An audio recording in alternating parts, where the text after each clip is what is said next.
Good evening, everyone. I'll call the meeting to order.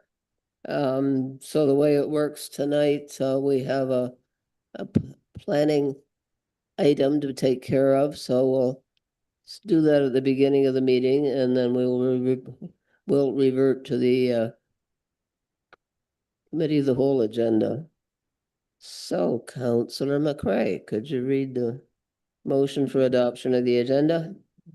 Absolutely, that the agenda for the regular committee of the whole meeting of January the 13th, 2026 be adopted as presented. Thank you. Any discussion? Those in favor? Unanimous? Does anyone wish to declare a pecuniary interest? Councillor Bird? Thank you, Your Worship. It's in relation to 8.2, report 2026 cow-13, grant application Ontario Cultural Attractions Fund in relation to the Stuart Park Festival. It's a request for general funding, and as I am the emergency planning officer for that particular committee, I could be receiving, or my area could be receiving funding in relation to that, so I'm declaring a pecuniary interest. Thank you. Anyone else? No? Okay. So we'll proceed to the public meeting. The introduction is, the purpose of this public meeting is to hear an application for a zoning bylaw amendment to number ZBL-06-2025 Eco-Built 64 to 72 Coburn Street. The planner will provide a brief overview of the file and details of the amendment. The applicant will then be given an opportunity to speak to the application. The public will then be given an opportunity to make comments and ask questions. A person or public body who has the ability to appeal to the decision of the Council for the zoning bylaw amendment to the Ontario Land Tribunal must make oral submissions at the public meeting or make written submission to the town of Perth before the bylaw is passed in order to be entitled to appeal the decision. And there's a sign-on sheet over there on that table.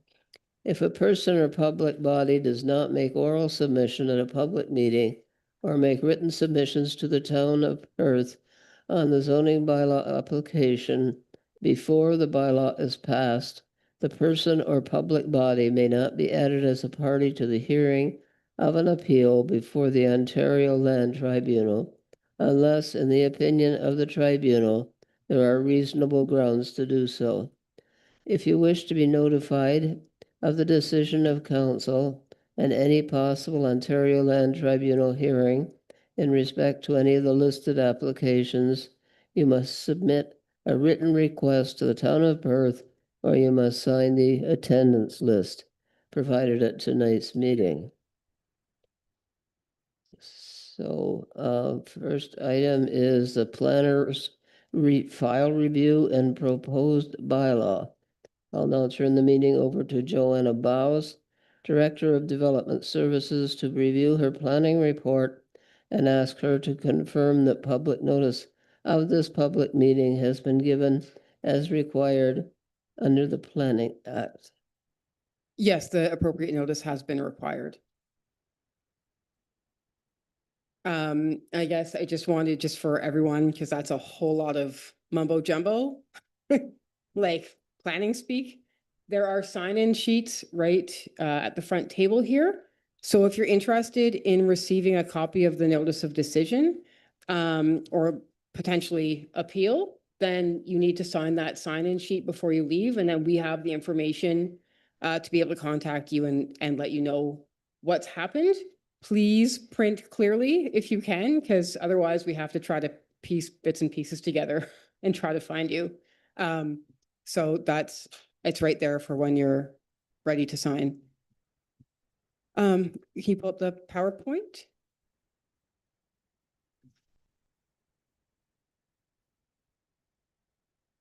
It's a very long report. Okay, so This is an application for 6472 Cockburn Street under application ZBL 06-2025. So the application is a proposal to amend the Town of Perth zoning bylaw from residential fourth density special exception 12 hold to residential fourth density special exception. We give it a number once we pass it at council if it gets passed. So just to clarify that really briefly, residential fourth density is high density, generally apartments, stacked towns, or a high number of units. 12 is just that at some point it was given particular zoning requirements to meet that are different than normal residential requirements. And there was a hold put on the property, and that was to be sure that services could be delivered. So we're changing it from that to actually removing the hold and giving it a new special exception to allow for this development. Clear as mud. Okay, next slide. We'll get into the details. So the location of the property is shown there. There's a red arrow. It's at the corner of Cockburn. Now I've lost it because I'm panicking. Anyways, it's there across from the fairgrounds. And just really briefly, so that we all sort of understand the challenges the developer was facing. Along Cockburn Street, that's where we would normally think we would put the servicing in and then have just freehold homes.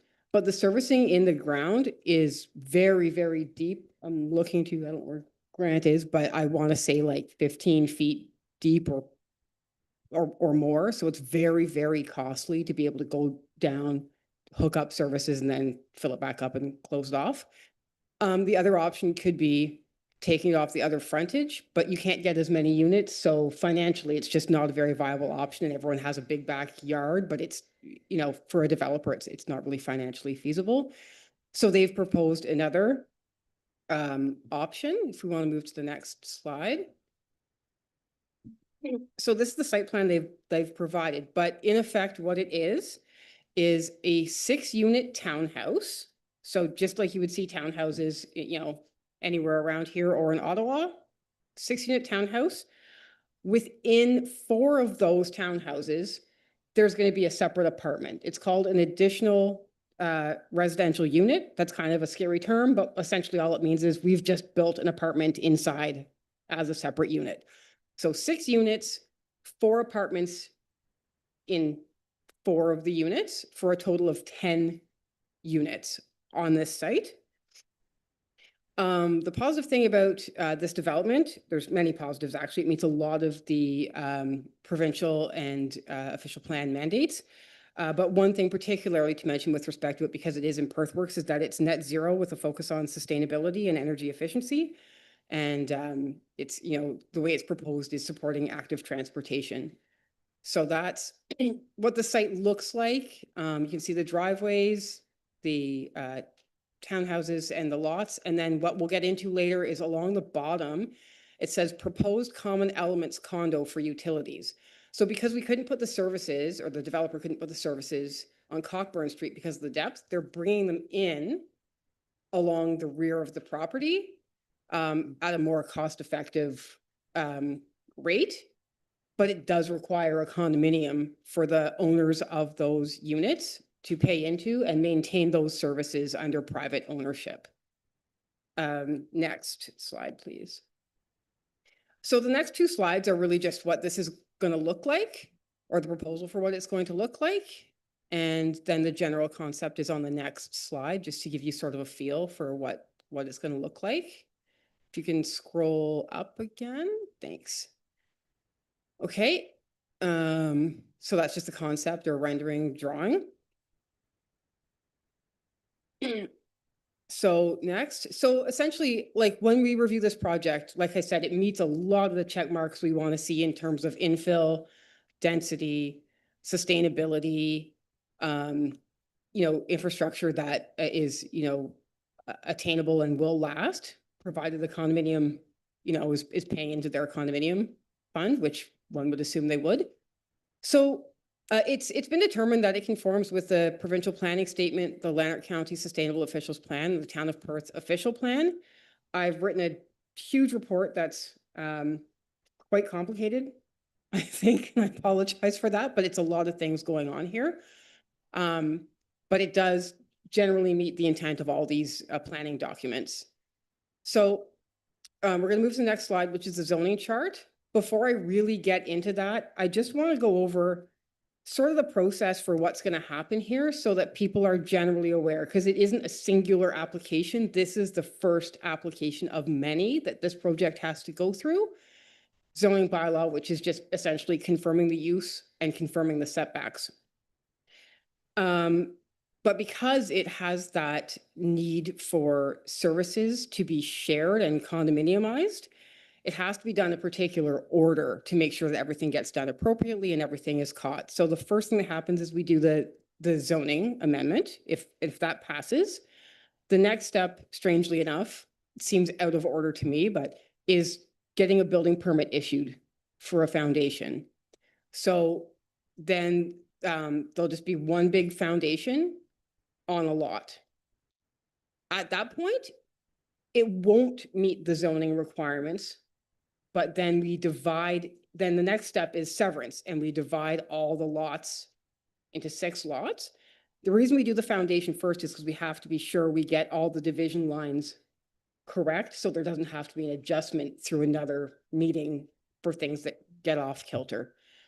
So zoning, building permit, severance application, that's approved at the County of Lanark level. So then they'd be granted foundation that they couldn't go any further until they have that severance application. At which point they can continue to build.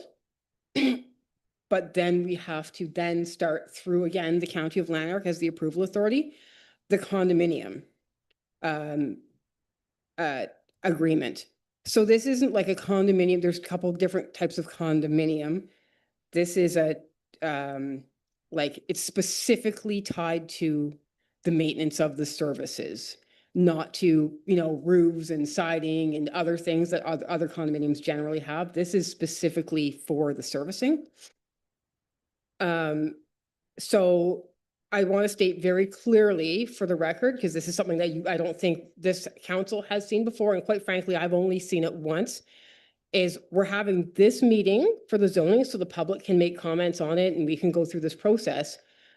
And it goes to the county for what's called a condo exemption application, which essentially means we're not required to circulate it because we've already had a public meeting. So it just goes, zoning, public gets their comments, building permit, severance, condominium exemption. And then the lands are divided up so the homes themselves will be freehold ownership, but it's tied, but then they're all tied into the services at the rear. I want to just stop and just be sure that everyone's clear, because this took a lot for me to get my head around before I continue with the zoning. So first of all, are there any questions from council? Yes, Councillor Bull. Thank you, Your Worship. So I've seen these before, I've heard of these before, but just so to be clear, so it's a condominium for the common elements versus a condominium for the entire structure. Yes, Okay, correct. So I'm familiar with those, so I'm okay with that. Okay, I just wanted to stop because I know it's a lot, because it's been like, we've gone back and forth and done a lot of discussion, and I haven't done very many condos before. Yeah. And so I just, if it's difficult for me, I just want to be sure I'm explaining it well and we're on the same page here. So that's oh, sorry. So through you, Chair, Yes. to Joanna, I've lived in condominiums, and so my question is, so you're saying the services are all brought together in the form of a condominium of services. So what happens, for example, you have 2 apartments, is that what they're called? They're additional residential units. So they're not renting them, they bought them. Yeah, it's freehold. The 6 units are tied to the services. The apartments are not. So the apartments will not be required to pay into the services. I understand that. Yeah. But are these rented or owned? Will they The be houses, rented or- will be owned. The apartments, I am assuming, will be rented to somebody. Okay, so if they have problems with, down the road with the exterior of the building, how does that work? Each owner is responsible for, And They're- the areas in between, like sharing a firewall, how they would divide that? so or- that part of the condominium agreement, and like I said, I don't know a lot about it, but they come in and they'll actually divide the walls exactly in half and divide where the firewalls and the ductwork, and it's a convoluted process, but it is all divided under ownership. And then the person would be responsible for those specific items within the boundaries of their unit. And when you're talking about services, are you also talking about the services including the clearing of snow, grass cutting and all of that? How does that get done? Again, that would be for Individual. the individual. The services I'm talking about are water and sewer. Okay, okay, I'm just trying to make an understanding of Yep. who's looking after what. Okay, that's good. So then we're going to get into sort of the zoning. So there's not really a ton of requests in terms of zoning. But they're looking at changing the minimum lot frontage. Normally, the R412H zone was requiring 6 meters. And what they provided is 5.75 meters. So there's a request for variance there. Minimum exterior side yard, they've requested to move from 4.5 meters to 4.42 meters. And the maximum lot coverage for enclosed structures is changing from 55%. So the lot coverage is at 55% to 56.8%. So holistically, I don't particularly have a problem with those. They tend to make sense. They also meet the densities. I'm just going to skim through here to make sure I don't miss anything in particular. There is a small section that there's a required 15-meter distance between the driveway and the intersection of street lines, which isn't here, but in speaking to the Environmental Services Department, they have no concerns, and typically a measurement of that scale would be used more for a major highway. So I'm not sure what was happening in the bylaw, but we don't have concerns there. I think the major concern that I have is in relation to parking. So they are providing one parking space per additional residential unit and one parking space for the main structure. So ARUs are basically permitted as of right, as per the province. They're permitted as of right, but they have to have a parking space. So the developer has provided that one parking space. Our zoning requirements for the main building are 2 parking spaces. The developer has provided 1. And so the concern I have here is essentially we've only allowed ever to have 1 unit per dwelling if it's affordable housing. And while this is a lot of really positive things like sustainable and energy efficient and all that stuff, I believe the last time we met in front of council, the developer had said the cost is about 600,000, which is not affordable. So I've been kind of struggling with this in my mind, like you do need to have 1 parking space as per the province to have an additional residential unit. We're requiring 2 spaces and have never at any point allowed for 1 if it wasn't affordable. And so we kind of in a conundrum here, because you could say, well, you could give 2 spaces per the 1 dwelling unit, but then you don't have anything for the additional residential, which doesn't meet provincial policy. And there's also the ability to collect cash in lieu of parking spaces of $5,000 a space. And this is not a determination that I think sort of falls to the shoulders of the planner. This is really a council consideration. We could say, we're good with it. Let's just go with 2 spaces, pass it. Everything else is, makes sense given the lot and given the difficulties on the lot. We could say we're going to collect cash in lieu, and we're good with that. We could say we're going to do 1 space per dwelling unit, even though it's not affordable housing. I have concerns there because I know there's a number of developers wanting to develop. They're always sort of reading the reports going, when are you going to allow this? And then it's going to become something that's going to happen frequently. So you guys have like a couple different options, and none of them are wrong. And I think, you know, when it's time for the developer to speak, you can ask him questions. We can ask questions but that's kind of really my only concern about this site sort of comes down to that. And it's just based on what we've historically done. The other thing I would mention is that Perth Works has sort of a focus on like a walkable community, active participation, you know, bicycling, walking. So they're already sort of in the mindset of less cars, more walking. Can I ask a question? Through the chair. So you're right in terms of the number of units for parking that we've done in the past. And what we have done just recently, we've done it where we've gone from whatever the ask was down to, I think was 1.5 per unit. My question, if you can answer it, is there sufficient area there for 1.5 if we said 1.5? So, and that leads into the second question, is there going to be room for snow removal?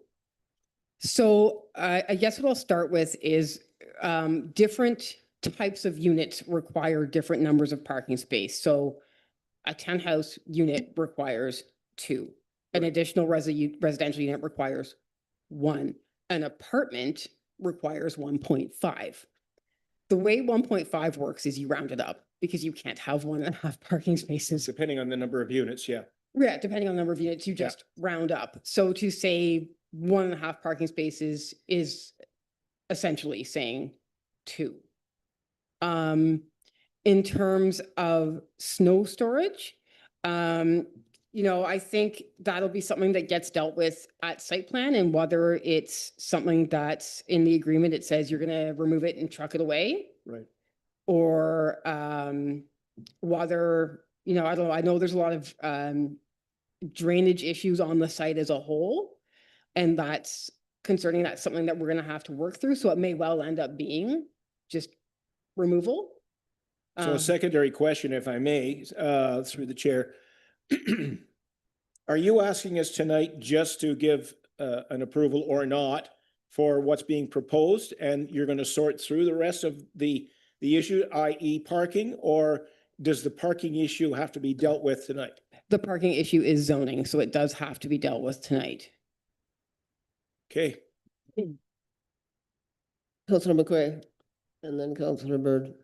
Thank you, Chair, through you to Joanna. Okay, so I have lots of questions. First one, I'll try to tie it down to 2. The first one is, I want to talk about, is there provisions for handicap parking and visitors parking or in that plan? There are Because- provisions, there are not for accessible parking because it's not required under the zoning bylaw. And I've read this so many times. I believe there are not visitor parking required. It's just, yeah, there's not. It's just the parking for the main unit and parking for the, So people that go to visit these people will then have to park on the street. yes.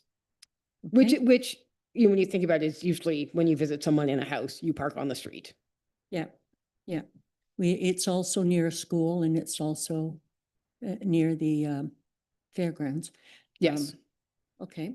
The other thing I want to know is about the size of the unit. So a regular, these are 2-bedroom?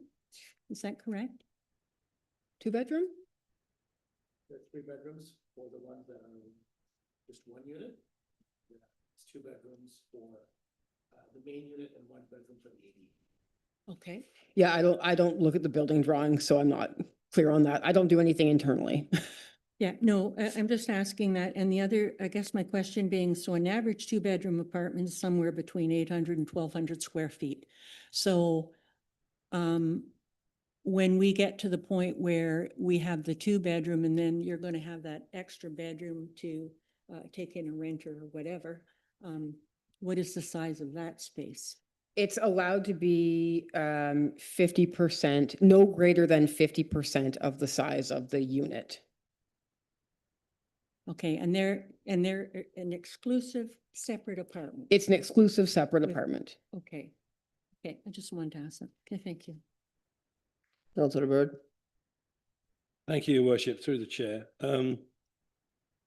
Would I be correct in thinking that while every application is separate and unique, it has to be dealt with by the same set of standards? And that that's what we're doing basically tonight, looking at what the standards are and what we request, particularly in relation to parking. If that is the case, then if we don't maintain our standard, and we have done in other applications for other units, are we setting a precedent here tonight where people in the future can argue, well, they got away with not having enough parking spaces according to your standards? And my concern is always when exceptions start to become the norm, because then there's no point having the standard. So do you understand where I'm coming from? I hope. Yeah, it's honestly, it's a little bit of both. So zoning sets standards for residential building types. Apartments are this, townhouses are this, based on general concepts of those things. Apartments, 4 stories and 18 units, and you know, a single house is generally this size, and they're generally put on lots. So a zoning is it's 2 things. It's a guideline, but it's also required to be followed. I know that doesn't make sense, but that is in reality what it is. So you have to acknowledge that there are different types of units, and there are different lots. Some lots are huge, some lots are small, some lots are weird shapes. You know, sometimes you might give a variance for parking because you don't want to cut down a big tree. So for that, it makes sense. As a really simple example. So it can be judged both ways. I think it's dangerous to say, you know, you don't have to have as much parking as anybody else. In this case, I think there is potentially the argument to be made that while it's not affordable housing, the community was built on green principles and walkability and less cars.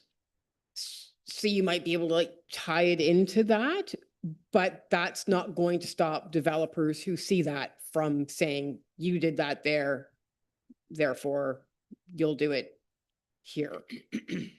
And so zoning is always fluid and always sort of changing based on every situation, which is individual and different, but there needs to be some level of maintaining, because as you rightly point out, then why bother, right? That is my point, and I think it needs to be discussed in that nature. That's why I raise it. The other thing I want to say is, of course, the obvious thing is, there's nothing to say down the road, thou shalt, if thou rents this apartment, not have a vehicle. You'll have a bicycle or you'll walk. There's nothing to guarantee that down the road. And then it becomes an issue for future generations if there's not enough parking. And we have this persistent parking issue in the town.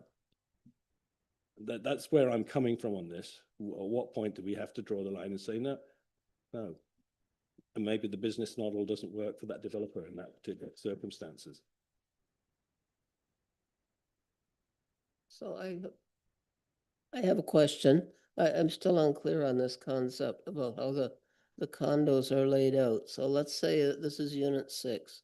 Is the apartment here or is it to the side?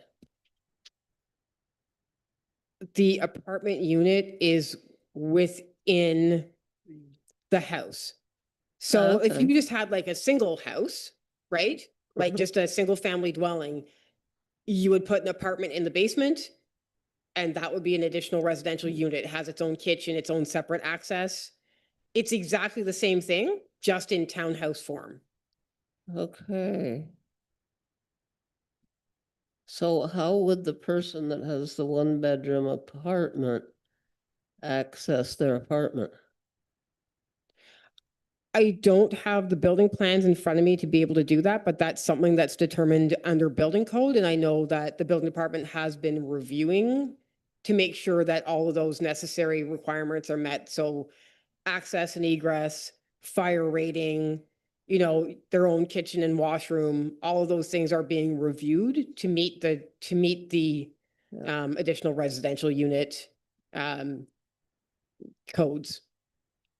I like the concept because, so the person has the apartment would pay their rent to the owner of the condo. Is that right? Sorry, the person renting the apartment, what? Would pay their rent to the owner of the condo? Yes. Okay. Yeah, I like the concept because there's lots of, I mean, not lots of people, but say students, for example, they don't need that much space, but they need a nice, warm, dry place to live, and it probably wouldn't be an exorbitant rent. Okay, Councillor McCray. And then Deputy Mayor.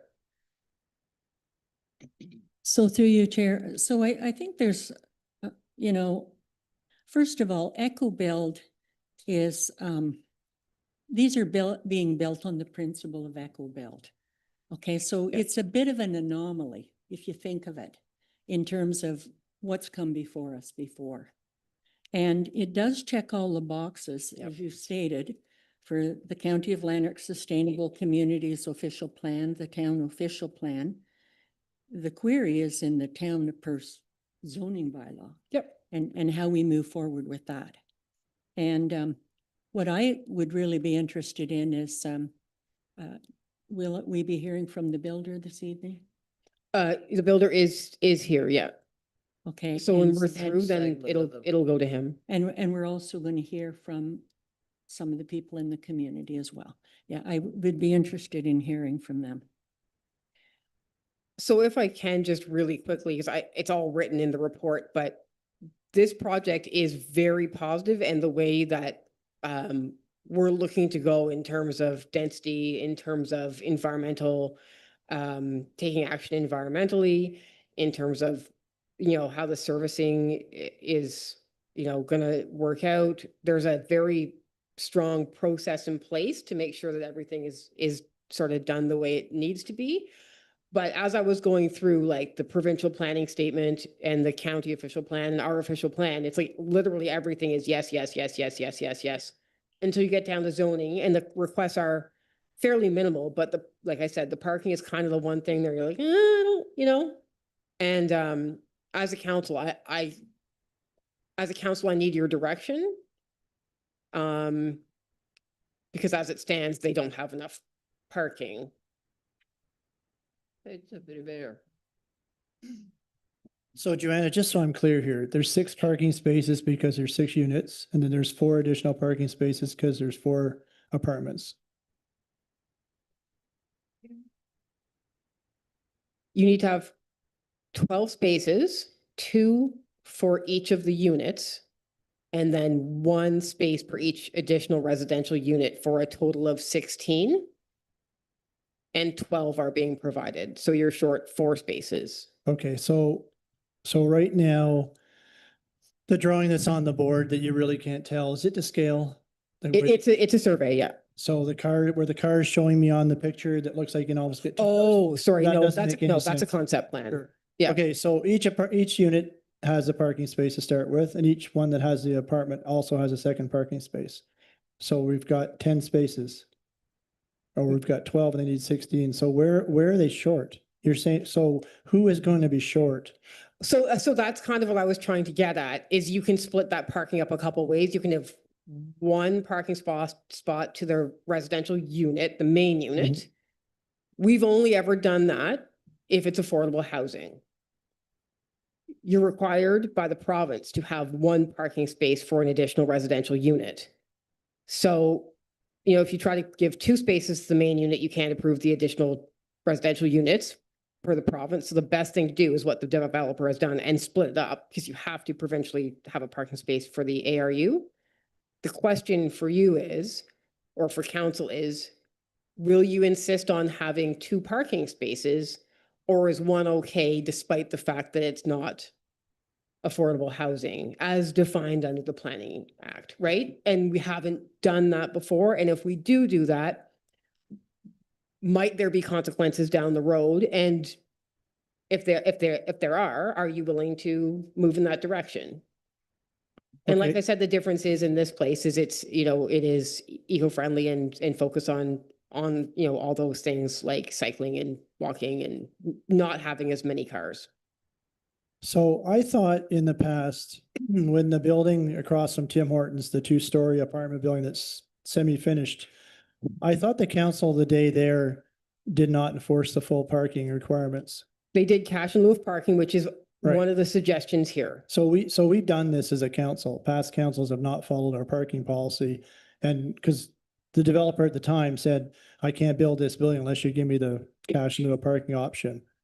So if we leave this up to the developer and say, okay, every unit gets a car, gets a parking space, and the additional unit gets an extra parking space, we leave it up to them to decide who gets the parking space when they're short. Why am I Essentially, you would deciding? have to pay, Yeah, there's 4 spaces, you'd have to pay $5,000 per unit and we call it a day. My only hesitation in that, and I actually think it's unreasonable to put some of this on the developer, is to actually like design, engineer and create and construct a parking space. One parking space is $40,000. So when we're asking for 5,000 a parking space, we're getting the short end of the stick. So just from that alone, I struggle with cash in lieu of parking, but I also wouldn't necessarily expect a developer to pay $40,000 a space. That's a little extreme, right? But that's kind of like, so these are the things I've been trying to balance in my head. And I can't come to a conclusion, and I don't want to, because this is very much something that I think is council consideration. right. And that's the discussion we've had at council before was $5,000 is not enough for the town of Perth to provide parking spaces for buildings that don't have enough parking. And whatever year we discussed this the last time, it was sort of left to say, okay, we need to update our policy that if you want to cash in lieu, it's a $40,000 spot, because that's what cost me to put parking in the town of Perth where people don't have adequate parking. And this came up with the building across from Tim Hortons. And for some reason, we've never moved forward on that whole discussion. But I guess it's up to the developer and it's up to the people living there. We're going to realize you get one car, you get one parking space, right? And that's it. And I'm not providing parking on the road. There's no parking in the wintertime on the roads. And we had the same discussion again, back to this other building, was the developer at the time said to me, I'm good with one parking space. And I said, okay, so I'm going to throw a scenario at you. I said, you have 2 young children and you haven't got room on your building to park your car. What are you going to do with your 2 kids when you're walking 6 blocks to park your car? Right. And then that just died off. They didn't have an answer. So I guess it's up to, in my mind, there's enough parking spaces. If everybody gets one and then the additional unit gets an extra parking space, that's up to the developer to deal with those things. But I don't want to hold a project up because if they have 2 cars, my concern is that if and I'll use as an example, there's a community I go to quite often in Southern Ontario, and it's a brand new planned community. The cars are parked onto the sidewalk because the driveways are not long enough for the car. And I guess you'll have to convince me that the driveway of each vehicle doesn't touch the edge of the road and doesn't impact our snow plowing. Because that community I go to, the town actually tells those homeowners they have to shovel the sidewalks, which they don't do because the street plows can't get down it. And So- I've seen other places where cars park on the front lawns. Okay, so I guess what I'm saying is I don't have any problem with the parking to move the project forward. But I also don't want the town of Perth and the neighboring residents stuck with this issues of cars all over the place and where are they going to go? But that's up to the developer and I guess the people who move in there. Because we're not providing parking for them. So according to our policy, someone can have a lack of parking as long as they pay $5,000 per spot for the parking spaces that aren't there. Correct. Councillor Bolt. Thanks, your worship. So where I'm having difficulty here, and I'm with the deputy mayor in his thought process, but where I'm having difficulty is trying to imagine the layout. When you put up the first schematic of it, it just showed me the units. Like, I'd have a better understanding of where we're going with this if I could see the actual plot plan to show me how much yard is left over, if any. I'd like to know, as Ed just mentioned, how long are the driveways? Are they going to accommodate your average vehicle? I don't want the bumper of a vehicle hanging out on the sidewalk either. Like, you're asking us to make a decision here, but I visually can't comprehend what I'm dealing with here. Sorry, Michael, could you put up that survey again? I think it's actually, if you just scroll, you can scroll up or down, it's both places. So that's the drawing, and those little gray shaded areas are the driveways. Sorry, where are they? So there's the that top. big block with part 1, part 2, part 3, part 4, part 5, 6. Those are the houses, those are the townhouses, and then the little gray rectangles that pop out there, Right. those are the Park. driveways. So how long are they? Can you see that on that screen there? No, It's too small. I think there's 6, if I recall correctly, which is actually a greater size. Our parking requirement for length is 5.5 meters, and those are 6. So that answers one question. So you mentioned that we've got 12 out of 16. I see 6. Where's the other 6? Garage. You're calling the garage a parking spot. And that's the continual debate, right? Because it does count as a parking spot. Do you know how many garages there are in this town that you couldn't get a car in, And including mine? and this is a continual debate between building officials, developers, and planners. Is garages are meant to throw your garbage in, not park a car.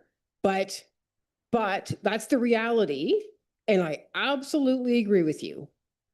Having said that, in the zoning and building code and everywhere else, legally, a garage is for your vehicle, so it will always count as a parking space. So if I may again, just deviate a little bit. So if that's the case, and these are going to be sold as freehold townhouses, essentially, at, I don't care what the price is, the market will determine the price. So you're telling me if I buy one of these, I have to understand that one parking space, let's say I get a unit with the apartment. Is it up to me, or is it mandated that I have to provide the garage for one of those parking spots? Or do I try to get a tenant that doesn't need a car? That's up to you. The point is, there are 2 parking spaces provided per As unit. far as from the peripheral standpoint. Yeah. Okay. Okay, thank you. Next we'll have comments from the applicant, if he has any, then comments from the public. You'll get a chance to speak. Yes, sir.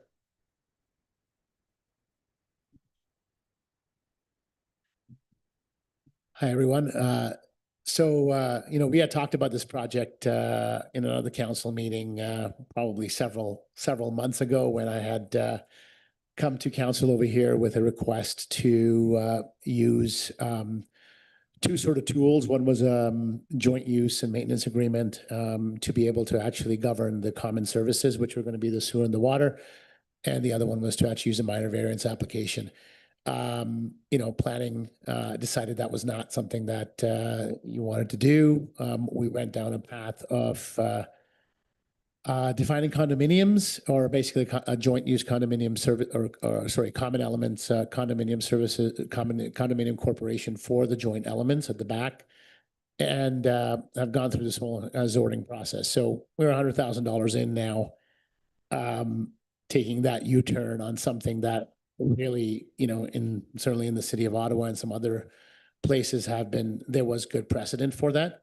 But putting all that aside, I think we've kind of worked with planning every step of the way to try to make, whatever concessions we have to do on here. I guess if I just step back on the project itself, the intent of it actually is the reason we want to have the accessory dwelling units, which is a fairly common and provincially kind of supported approach to make housing affordable and to allow for density in housing.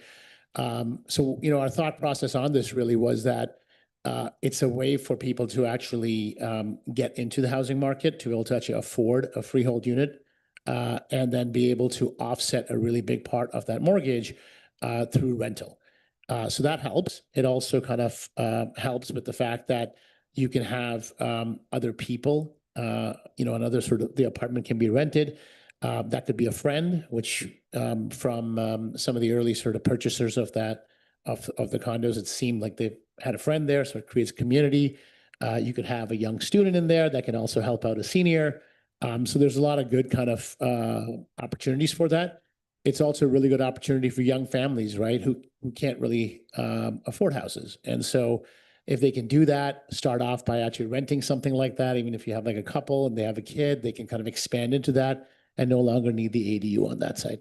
So that was some of the thought process around, you know, we looked at it as an innovative approach to actually create affordability in housing. And I'll stay away from like affordable housing because the sort of definition of affordable housing and rent geared to income continues to kind of, you know, be a bit more difficult to understand depending upon what basis we use. So that's one piece in terms of the affordability of these. The other side is obviously, you know, EcoBuilt's mission in life is to actually build these houses to be sustainable, you know, non-toxic, to consume 10%, so 90% less energy and heating and cooling than a normal house. So there's a huge part of affordability on that because the operating costs of these buildings are far lower. The amount of like they're all electric homes. There's no gas in these homes. So really, for all intents and purposes, there's fewer mechanicals that operate at half the time that regular mechanicals do. And so there's going to be less things that actually break. So the sustainability and energy efficiency is a big thing, but there's also a really huge health benefit to these homes. So, you know, in a traditional home, when in the wintertime we all go inside a house, we get sick. The reason we get sick is because there's polluted air inside the house that's kind of circulating inside the house. It's stale air that's circulating. And in these houses, basically every single bedroom, every single living area gets 24/7 fresh filtered air, 30% more oxygen rich. You feel more alert, you get sick less. The houses are airtight from a building envelope perspective. There's less dust that's actually getting inside the house. If there is a fire outside or there's smoke or smog, it's not getting sucked in through the building envelope on that front. The wall assemblies that we actually use in these, you know, we don't just do plastic wrapped walls, which is what most homes are built as. You know, we put basically poly barriers that create moisture traps. They're all kind of breathable walls. There's no risk of mold and mildew because the walls actually breathe. And so again, you know, in terms of like house being kind of medicine, you know, there's a really big positive to the homes itself. And not just, you know, in Perth. I mean, we're talking to lots of municipalities, both in US and Canada, and municipalities see a huge amount of benefit in terms of not just obviously the sustainability part of it, but also the health benefits, right? I mean, if the power goes off in the middle of winter, for example, there's resilience. If the power goes off in the middle of winter, these homes will never get under 15 degrees Celsius or maybe 12 degrees Celsius, even if there was no heat in the home for days, right? So there's a lot less kind of overhead on municipal resources, certainly the health resources, and also sort of, you know, services and things like that. So a lot of benefits around that. And, you know, that's really kind of our approach around trying to make these things happen. I mean, we understand the parking space, and just to kind of put things in perspective. So the intent is kind of like an upstairs and a downstairs in terms of for the tenants who would like to actually have an apartment to be able to supplement their sort of income or supplement being able to pay for their mortgage around that. And there'd be kind of maybe a joint hallway and a separate entrance to each of those apartments. Every single unit gets 2 parking spots, except for the ones with the ADU. The tenant itself has to share a parking spot. Well, share the 2 parking spots. That's really what it kind of comes down to, which is the 1 and the 1 on that front. So yeah, I mean, I think that's kind of the general overview of the project and the approach. And you know, we actually, I kind of want to make a comment over here because Joanna made the comment about, oh, it's $600,000 is not affordable. With all due respect, a big chunk of that has been because we weren't able to do the Juma and we weren't able to do a much cheaper way of actually achieving these things. So, it is what is on this project, but I just, since I have a bit of the mic right now for a couple of minutes, let's not put aside the fact that, there is a lot of overhead that comes with sort of the permitting and the zoning process. I'm not saying it's wrong by any means. I'm just saying it's important to be aware because it actually adds costs to the build itself when, our mission is try to keep these things as affordable as possible. This place fits in perfectly with the provincial government's policy about intensification. Have you built any of these units in, say within a 50-mile radius? Not this particular concept. This is our first concept here.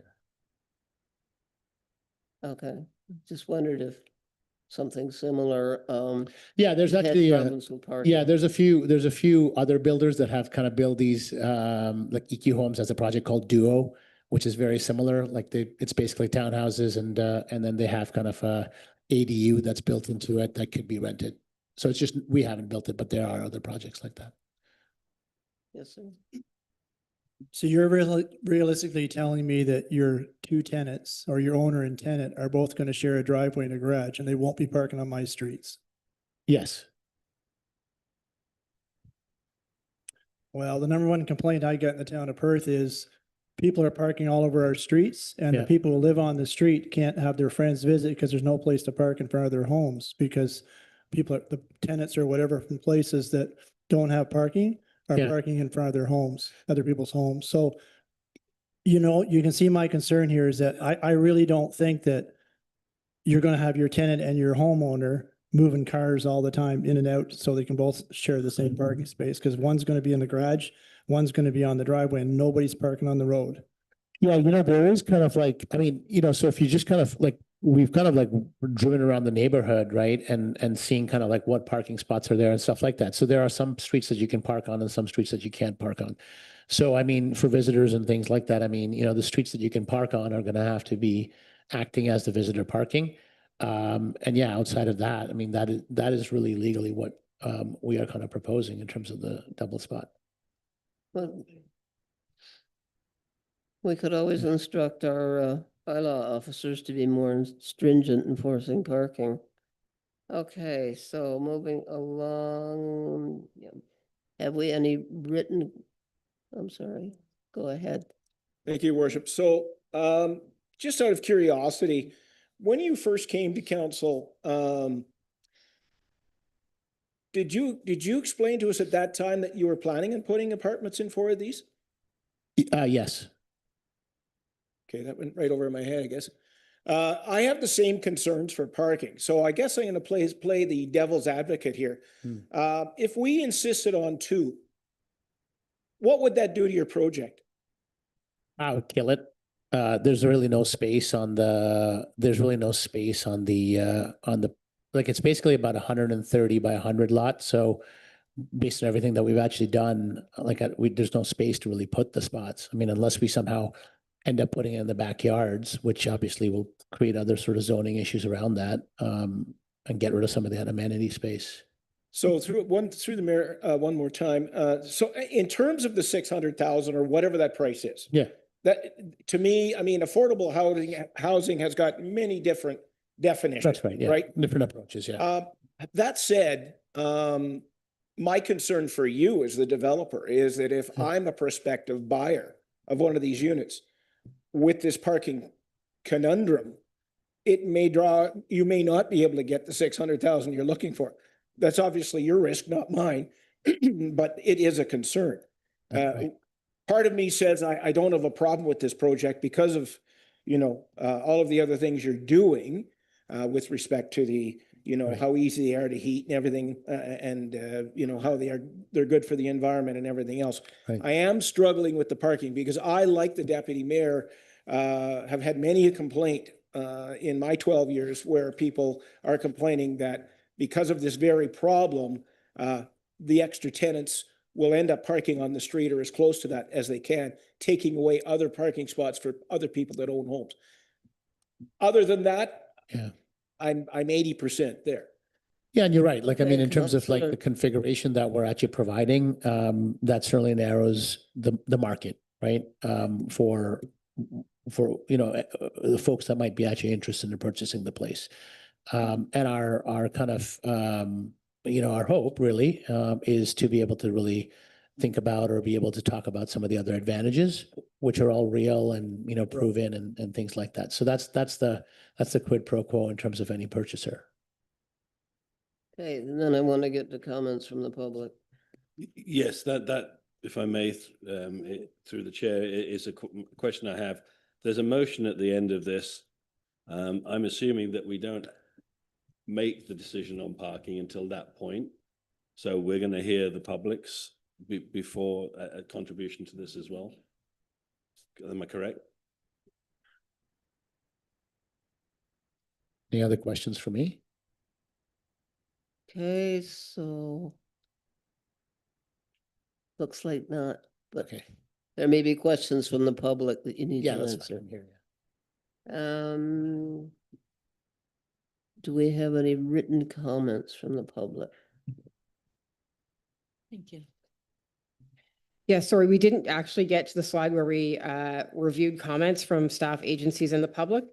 But just really briefly, environmental services comments include just amending the submitted plans for stormwater, water supply, sanitary sewer, grading and drainage, roadway and traffic, like all the studies, just to be sure that everything's updated the way it needs to be. The comments from the building department, there's a list of them.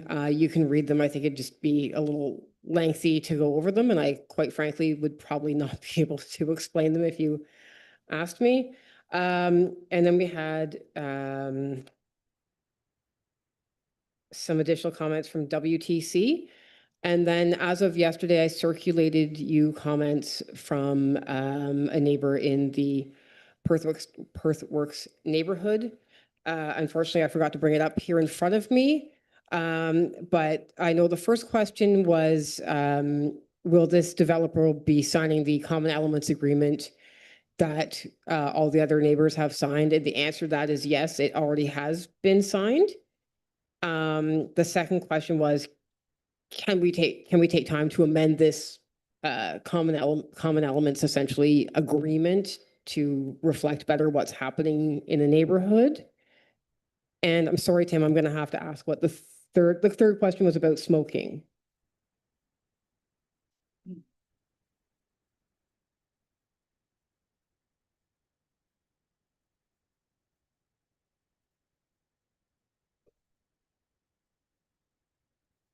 You type the same thing on the screen?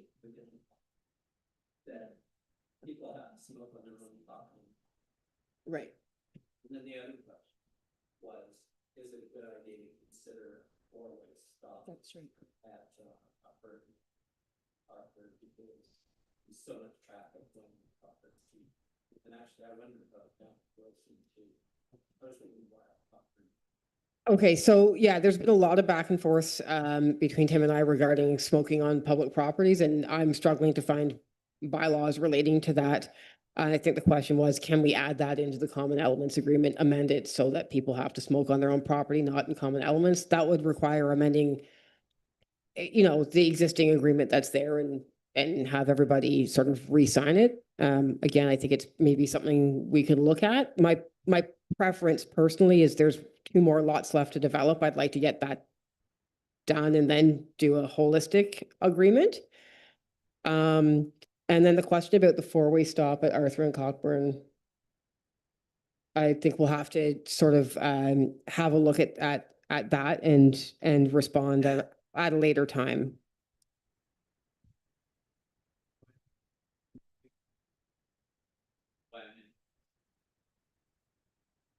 On the realistic is that if people are wanting to buy into the fancy townhouse or sell, because some people are frustrated with the way things have gone, at least they say they do, then maybe the common area agreement would not be kind of a black mark on the property. It would be clear, what the town's doing, rather than the town's old agreements were not doing. So that's one reason not to really do that. Yeah, and I think that's fair. And I think there's been discussion internally and we haven't quite landed on an approach that's there yet to be able to bring back, but we are sort of working towards that. I know that's not helpful, but that's where we're at. And I appreciate the concerns and the comments for sure. So anyways, he provided written comments, which you guys have seen. But that was it for written comments. That's it for written comments. Okay, so we have members of the public wishing to speak in favor of or against. And if you wish to do that, please state your name and address. Please. If you can come up to the microphone so we can hear you.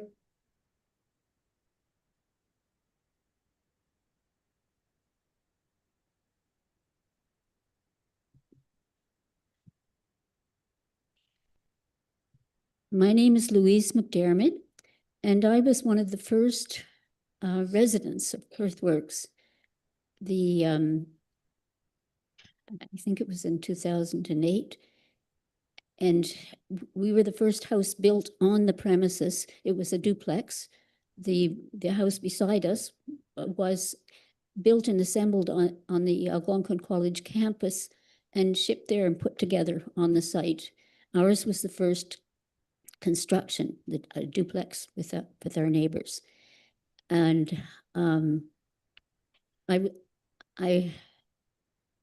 was really looking forward to living in a complex where people would be a community. And I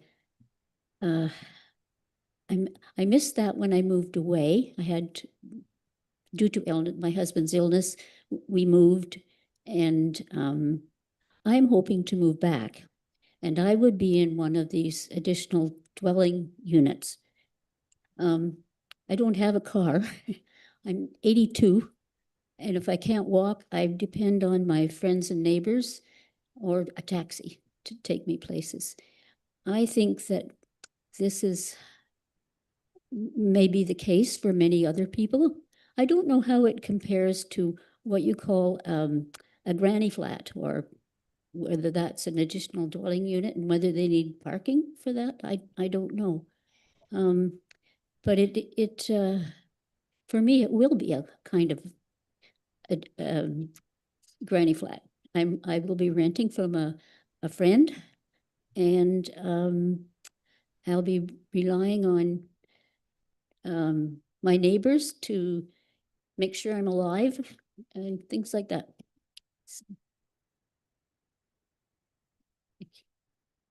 Thanks, Louise. Love your perspective.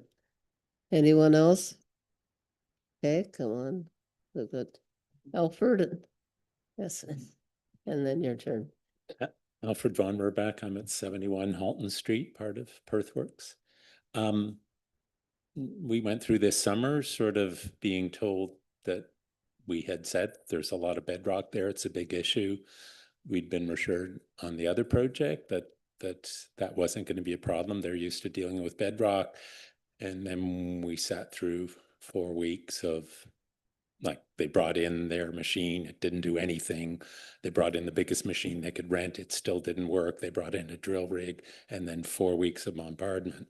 That bedrock is nowhere near as high or problematic as on the site that's currently being developed.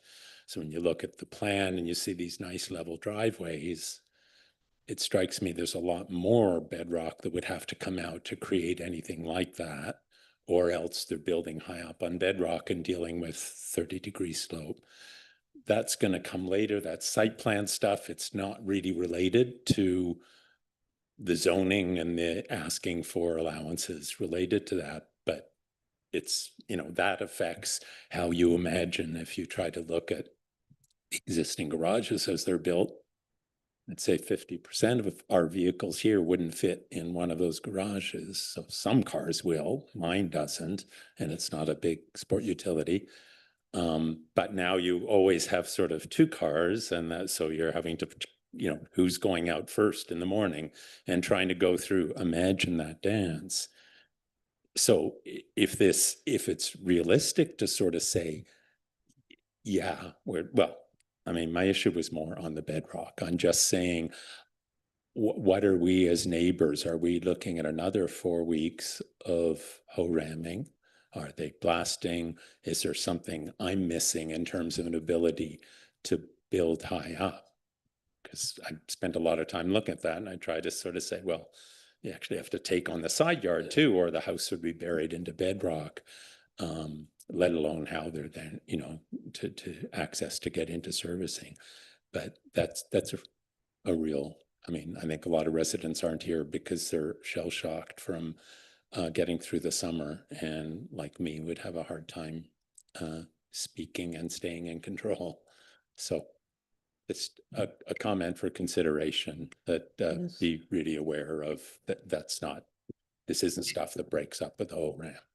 It's the hardest Canadian shield I've seen. So If I could, I'd like to ask the developer to respond on that one.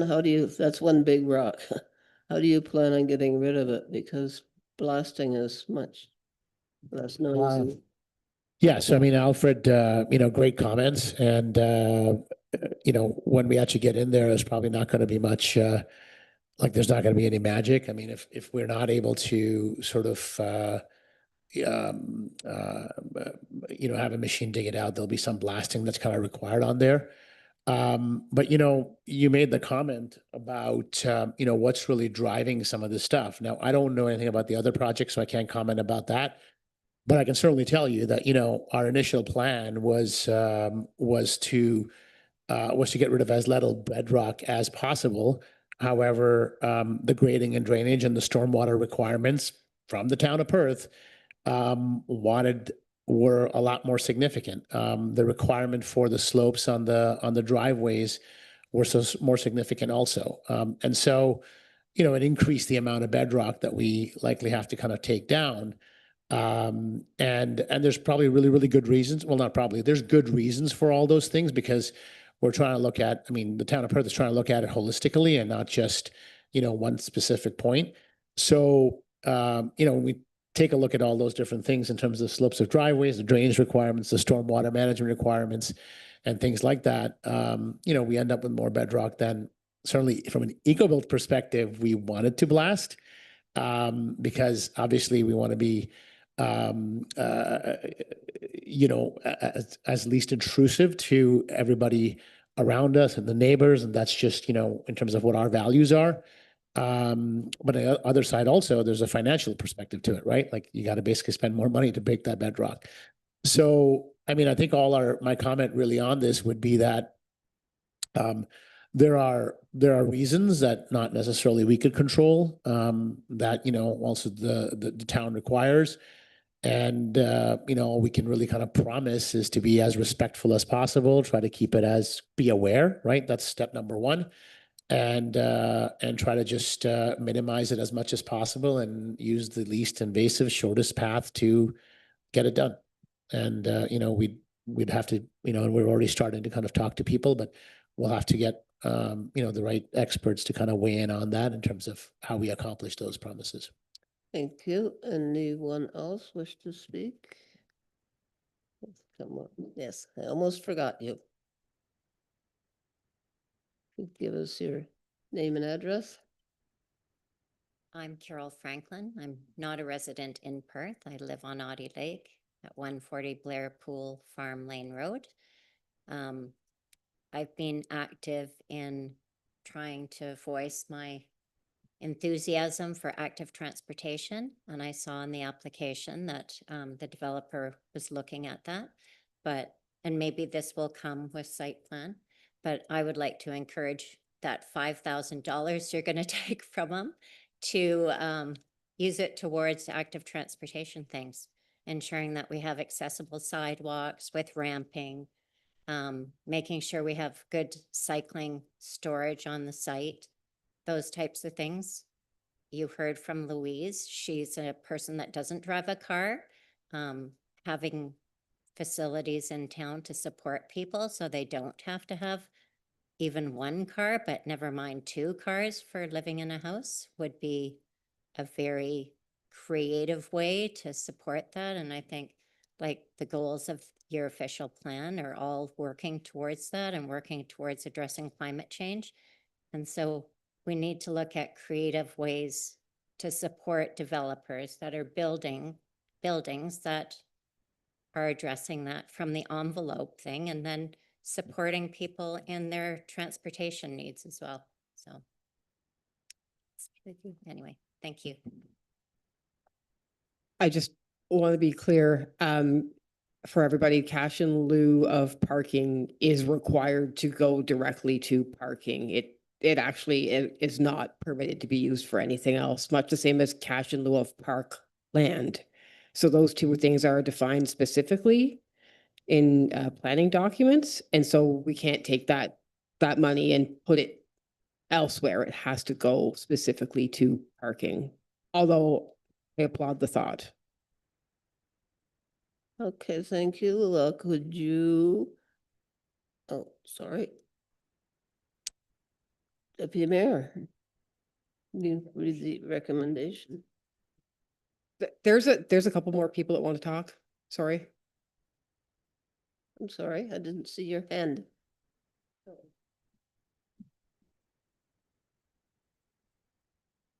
Do I need to? No, we're on. Okay, Madam Mayor and Council, thank you. I'm Susan Brandom. I am going to be one of the owners in this building, provided that you approve it. So, I'm certainly incredibly interested and supportive because, as I think you all know, I am active around climate reduction. I'm active around community development too. And I come at this coming out of the intention to develop the Perth Tay Commons Co-house project. And that is very much a collaborative approach. And so I bring that to this project as the intention to be collaborative in the whole community, not just within the Sixplex, but within the broader Perthworks community. And I think that that there's some really important values there in terms of community. So I am a key person, I think, in ensuring that Louise is alive. She will be my tenant if all works out.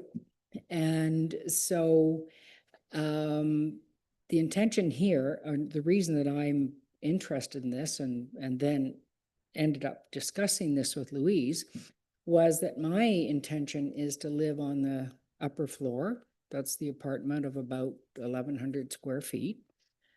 And then as I age and my world gets smaller and I'm less able, for me to move into the apartment on the ground floor of about 650 square feet. And at that point, I sure don't expect to be driving anymore. I expect fully to be using other transportation services, some of which I will have contributed to developing, including public transit that does door-to-door service of the type that Kentville and North Grenville now have. And I would like to see also car share develop, and I probably will stick my fingers in there to develop a car share program. So I think in terms of it's not just a parking issue, right? It's a transportation issue. It's how we get around. And I really do think that there's lots of changes happening there. And that we in this Perthworks can be taking advantage of. I think I'll leave it at that, unless anybody has questions of me. Thank you, ma'am. I think we have at least one more.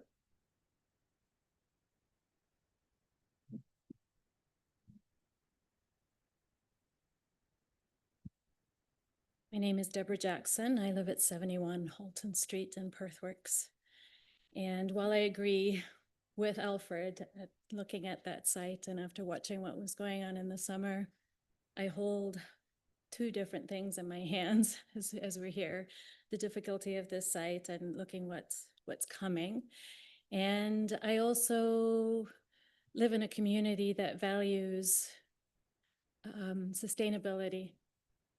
So, we have one car in our household. I think I have the equivalent of 3 parking spots, but I couldn't get my car in my garage. It doesn't fit.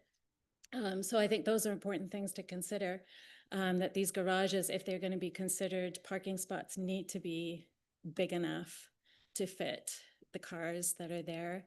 My other concern would be, and given that I have a bit of a physical disability, is getting in and out of cars on steep slopes. So, that in the winter can be problematic. I have to be pretty careful with that. And also we live in a community where there will be lots of aging people. I'm very excited to have people who are willing to move into our community to work collaboratively and to live in community. We have a big load coming for our little small Perthworks community with the new building that's coming. That's going to change things significantly for us. In many ways, we need all the help we can get. And we need the help of the greater community in making that work. So I'm a big proponent of any move towards public transportation in Perth and making it possible for people to live lives that are safe and that have, where we have the support. We not only have a roof over our heads, but we have the social connections as well. So here, I just want this to be, a good job that happens in this community. I really think we don't need as many cars. We can live without it. And it takes a little more time, Alfred, to get in and out and to do the switching. But I think in those relationships like Louise and Susan have, if they both had cars, that would be part of the living together. So I think that's part of the consideration in the number of parking spots. Okay, so just for your information, the county's just completed a study about transportation within the county because it is such a big challenge, and they've made a recommendation, which is to have transportation on demand, but I don't know how long that will take to work out. Thank you. Okay, last chance. Deputy Mayor. Moved by myself as recommended by committee of the whole, be resolved that the council of the town of Perth, number 1, approve zoning bylaw amendment ZBL 06/2025, and number 2, pass bylaw number 3358-130, being a bylaw to further amend the zoning bylaw number 3358 to change the zone category of lands municipally known as 6472 Cockburn Street from residential 4th density 12 hold to residential 4th density special exception XX, and to lift the hold as presented in report 2026 Cal 1.1. Okay. Just before I call the vote, and just a small personal story, I remember back in 2006 when I first ran for council, and there was a session where people could come and ask questions. And there were people that hated the design of Perthworks. A couple of gentlemen almost came to blows over it. So people naturally get upset when there's something different, but I think you have to consider the positive results in the end, despite what may or may not happen with parking. So I'm going to call the vote. Those in favor of the motion. Aye. You're already doing it.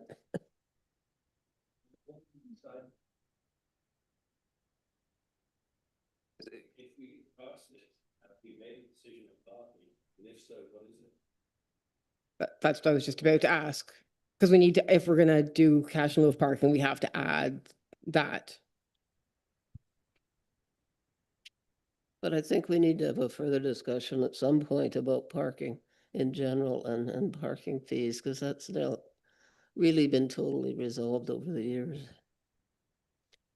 Okay, everybody good? Barry, did you vote in favor or against? In favor.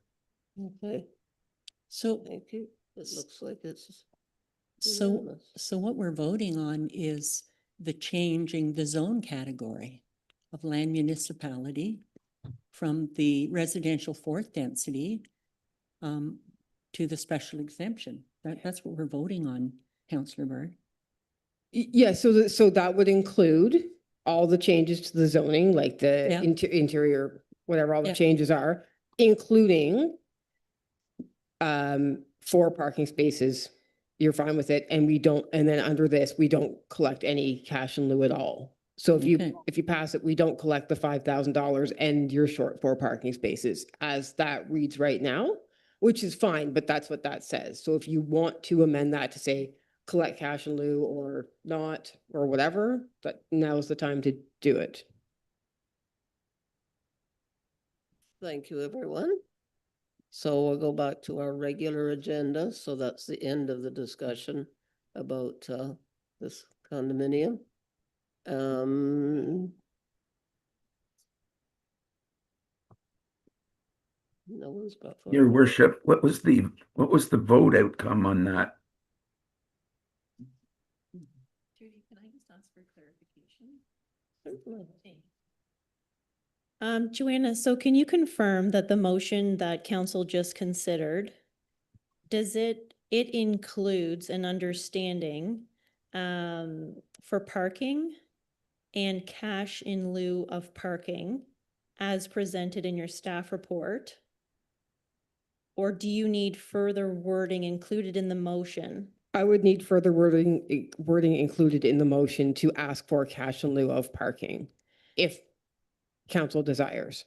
So if council's moving forward with a number of parking spaces and can't meet the required number of parking spaces required, there needs to be an offset in the cash in lieu of parking. Yeah.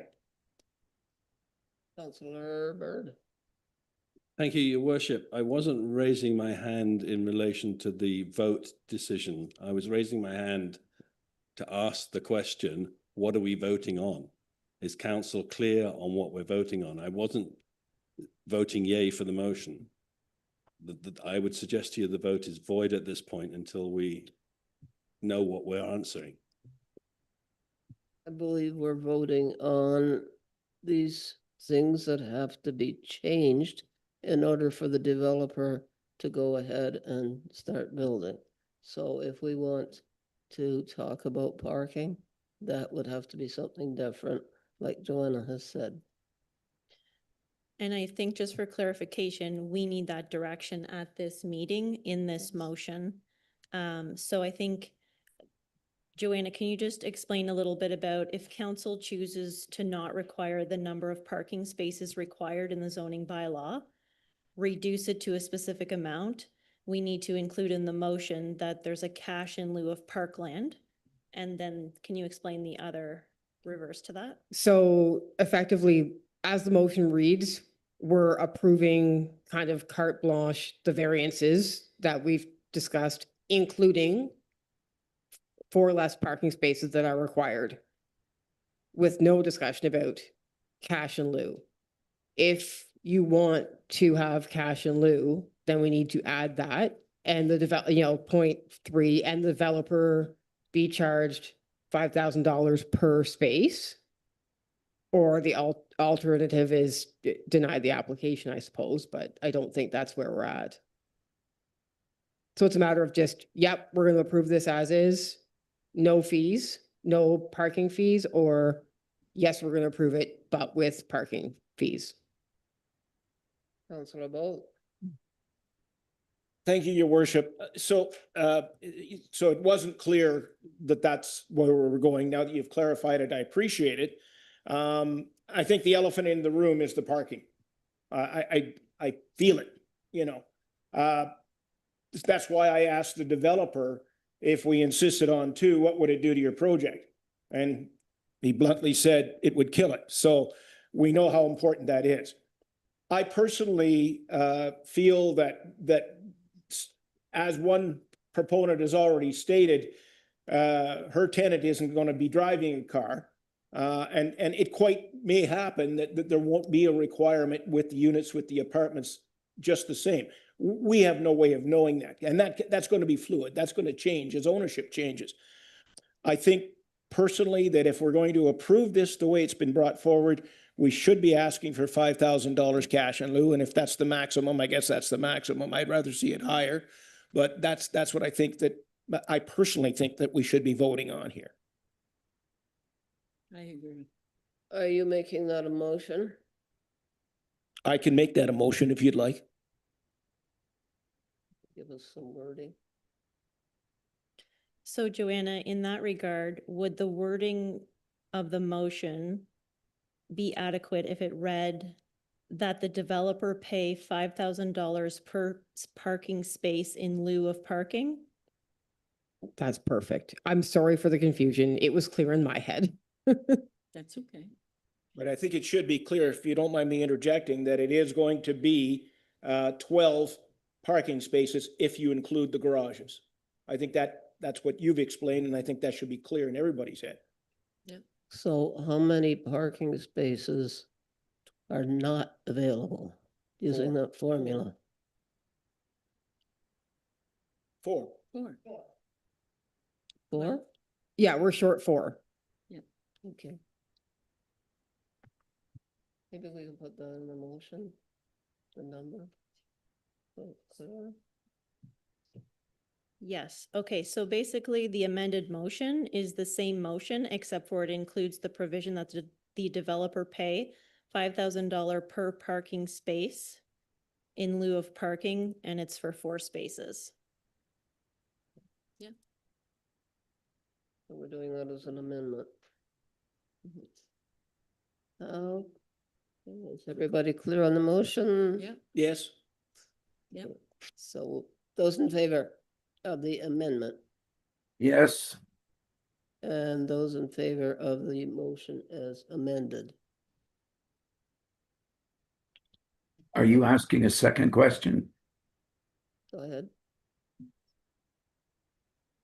You had another question? Councillor Smith was asking you what the second motion was. He didn't Oh, understand. okay, can you read that again, please?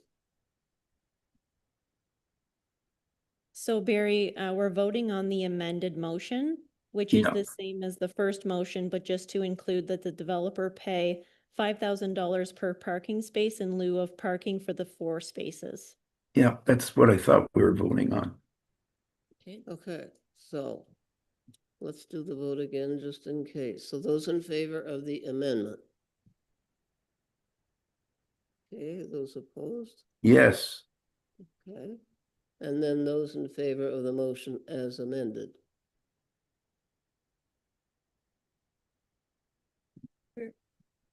there we go again. Explain it, please, the way it works. So the mayor was calling for a vote on the amendment to the original motion. So there was 5-4, 1 against. And then she called for the final, a vote on the final motion, which was the motion as amended as a whole. The two go together. Okay. Okay. So we need to have a vote on the final motion, including the amendment to include the 5,000 per parking space. Are you voting or asking? I'm voting. Okay, those in favor? Thank you. And those opposed? Thank you. Okay, so that is now at the end of the discussion. So if you wish to leave, you may, and if you want to stay and listen to the rest of the council meeting. Don't forget to sign the sign-in sheet if you are leaving.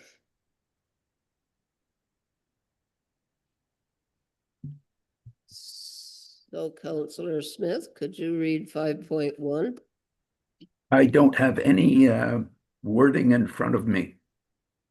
Okay, well, I'll ask Councillor Bird to read it then. It might be easier. Thank you, Your Worship. Moved by myself that the minutes of the regular committee of the whole meeting held on December the 2nd, 2025 be approved. Thank you. Those in favor? That's carried. Yes. Delegations? Toby, at last, you can come forward and do your presentation. Thank you for waiting.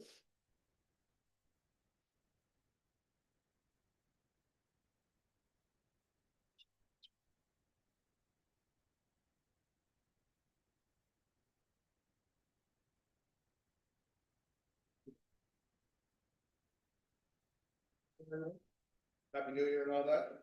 Good to see everyone again. I'm hot, no? Your red light's gonna be. Got it right there. Yeah. Happy New Year. Good to see everybody again. I think I can probably be a little faster. So I just want to remind everyone why I'm here again. I would like to make the case that keeping Algonquin College as its own independent, not-for-profit trade school could add over the next decade $100 million in economic activity to the town. I'll make a hard but rough case for that, and that in doing so, it will revitalize our heritage infrastructure and our cultural and social fabric. That's my argument. I'm willing to put $10 million of my own money in this. I have presented this to the province at Queen's Park. And my ask for you is to be helpful and supportive in some very specific ways. At this point, I don't require money. I don't think I'll ever require money, but I do require help in convincing people who do not want this to happen. And I know people were very surprised that there are people who don't want this to happen. I sent you a nationally syndicated article on Thursday or Friday morning from CBC, and so you can read it yourself. I'm sure you already have.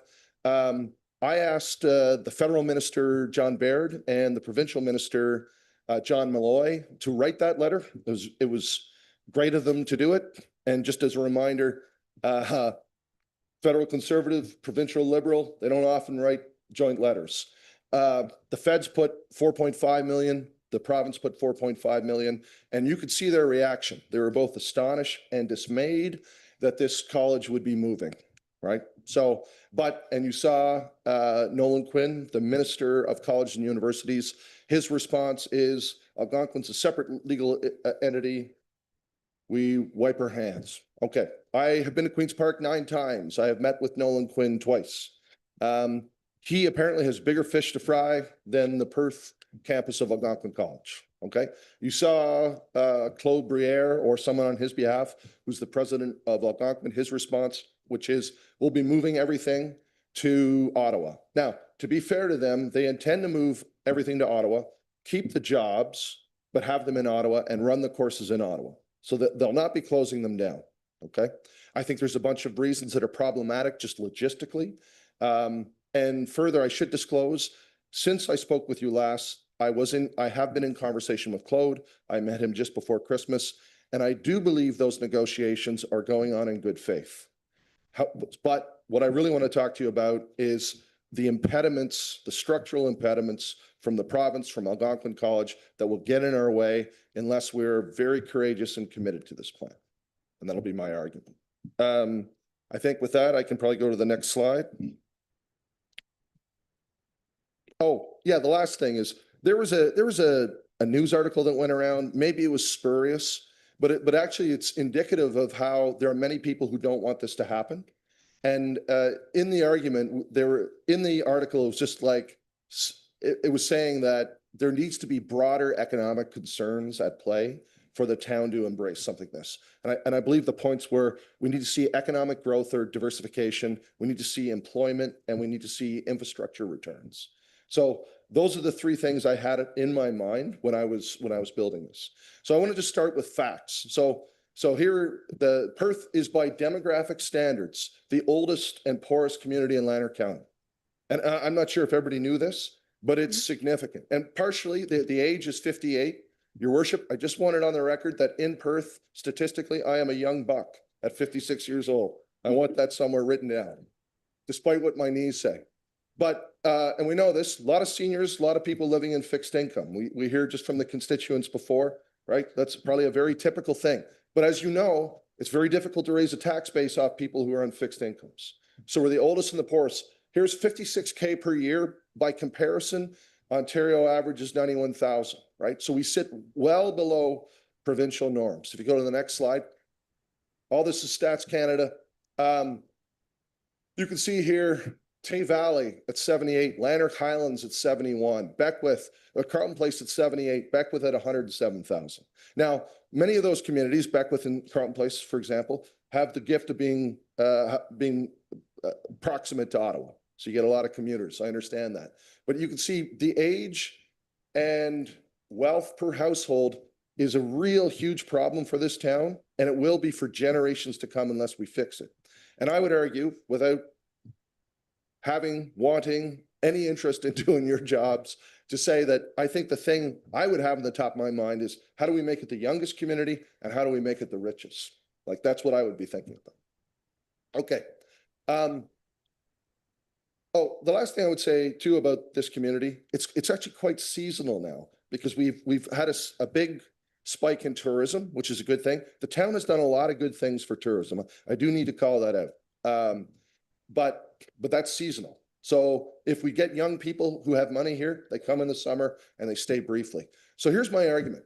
In an era when people can pick up and leave and work anywhere because of telecommuting and remote work, I think we have to be really picky about the things we present in terms of what we want our town to be. So I would argue, from my perspective as a layperson, there are three things that towns need to think of.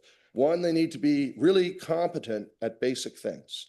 Like, is your town safe to walk the streets, right? Look at Calgary. Can you get water out of the tap, right? There's some infrastructure things that are really important. Permitting. Is it easy and fast to build homes and businesses here? This is not an indictment of Perth. It's really difficult in Canada to build homes and businesses. We have in the last 15 years, in the last 10 years specifically, our economic output has just declined drastically, and we're being beaten by every other country in the world. It's incredibly sad. So I'm not saying Perth is particularly bad, but Perth has a reputation of being very difficult to build homes and businesses. And I would just pan back to the last 90 minutes of our lives. A lot of those things were good things and useful things, but NIMBYism, overregulation, and rules will kill this country as it could kill this town. I just throw that out there.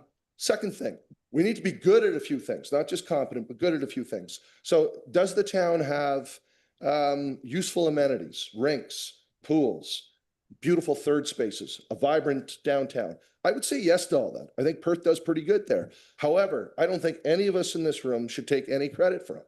Most of it has been done by our forefathers and ancestors who had the foresight to do good stuff. And now we're the custodians, and I think we need to stick our hands up. So what I want to stick my hand up to do is to answer the third question, which is, could we be the best in the world at something? I think every organization should ask itself that. And I actually think there is an answer for Perth. I actually think Perth could be the best in the world at heritage buildings and rebuildings, at renovation, about training about buildings, about seeing them, about living in them, and about experiencing them. It's really unusual in North America to have a fully built Georgian townscape. Incredibly unusual, right? And we have this asset, and we have a college full of people who want to revitalize it, right? So my argument here is we get this terminus of the UNESCO World Heritage Canal, and we have this incredible opportunity to be the best in the world and attract people from all around the world. So that's the argument within which I want to make this broader economic argument, cultural argument about the college. Okay. I realized I haven't done a great job in talking about the college because I think many people say, oh yeah, it'll be like the Algonquin College that's there now. It'll train people how to build. And yes, that's true, but there's going to be many different layers to it. And the reason why this is important, and maybe you know this from your own children, or you have educators in your family, there's an enormous tailwind behind education right now that's going to change everything in the next 5 to 10 years. Education's far too expensive, And the outcomes do not give the economic outcomes you're expecting for the money you paid. And so that's going to tear down all kinds of schools. You're already seeing schools go bankrupt since the feds turned off the tap for foreign students. So in universities and colleges, foreign students will pay 3 to 6 times the amount of domestic students. And that was papering over these structural cracks, the fact that nobody really got good jobs after paying $50,000 for school. All right, so we have a very different way of thinking about this. We want you to come into this school, and if you see at the bottom of the pyramid, with introductory courses that could be 12 weeks long, that would prepare you for entry-level building jobs, right? And right there, I have brands from Upper Canada and the Catholic District School Board. They're already very keen, because it's very expensive to build shops, to partner with us, to send people there, to get them prepped up. And those people can be now prepped up to be useful students to go out into industry and be very basic workers, but that's where you get your foot in the door. On top of that, if you go up the next level, there's, just don't switch the slide. I'm sorry. There's opportunities for upskilling and training. And right there, the logos I have, and these are all people who I've talked with who are genuinely keen to do this. So I have Local 93, the Carpenters local, if you've ever been to Cabela's, they've got that big training shop there. They built that training shop because they were dissatisfied with what Algonquin was doing. So they built their own training shop. And I went to them and they said, you could do all of our heritage stuff because that's really high-end stuff and your community is great at it. And they don't just mean Algonquin, they mean the people who live around here who know how to do it. Local 7 are the Masons, they're even more keen, okay? RJW is just another example of a masonry company. In fact, the principal there built was I think the main architect of the Dry Stone Bridge. So they've been around town, they do tons of work on Parliament Hill. But these are companies who want to come here, they want to train, they want to hire our students. They may even want, and I'll show later, to have offices here. If you go up, then we get college diplomas, just like Algonquin did.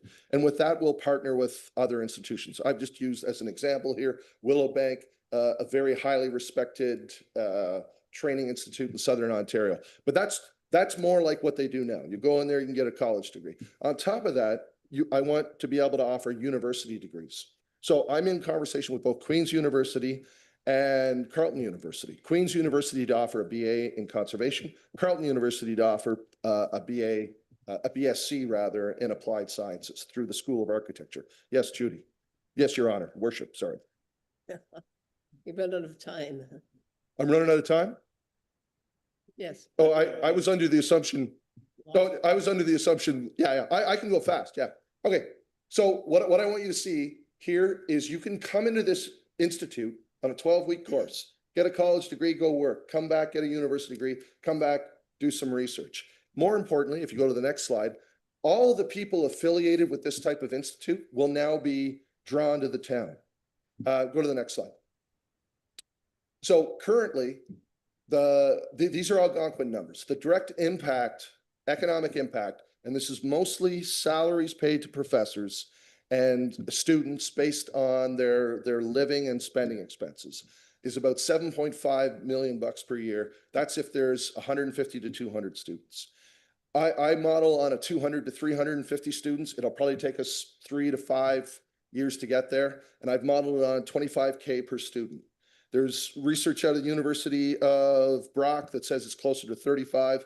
So it was sort of a modest modeling. If you go to the next slide, what you see here is the ripple effect and how we get to 100 million bucks. So if it's 10 million bucks per year for students and salaries just in the academy, and then you've got the academic affiliates that are all now coming here, you should know that I am trying to get branch offices, national branch offices of Parks Canada, the National Trust, and all these institutes that deal with heritage to come set up in Perth. And I think they will take me up on it. The other logos you see here are Sage. These are people who are considering buying the Perth Soap. AMC Services are considering buying the Crane building to turn it into a construction consulting building. And the Atwell Moran is another masonry company that I would like to have set up here. At the $5 million per year in retrofitting, this is now when we turn these buildings into useful buildings for dormitories. That would be Perth Soap. that would be Old Perth Shoe, that would be potentially the jail, could be the Crane Building again, depending what happens. And lastly is the incalculable number of how do we improve our civic spaces, our third spaces? How do we get more tourism? For example, I've just got a picture there of the Brockville Tunnel. I was talking to Carlton architecture folks and history folks, and they have LiDAR. So they could go around town and map the tunnels. We could have like an interpretive center that talks about, there are so many things that we could do if we had an institute at the center that had the skills to be creative and propagate. Go to the next slide. Like I said, the province already knows I'm going to put 10 million bucks into it. All right. So what I'm asking for you is leverage. Go to the next slide. That's it. I'm asking you for leverage. I'm asking, I know there was some reason why we couldn't rezone it because you could just zone it back the next day. That doesn't matter.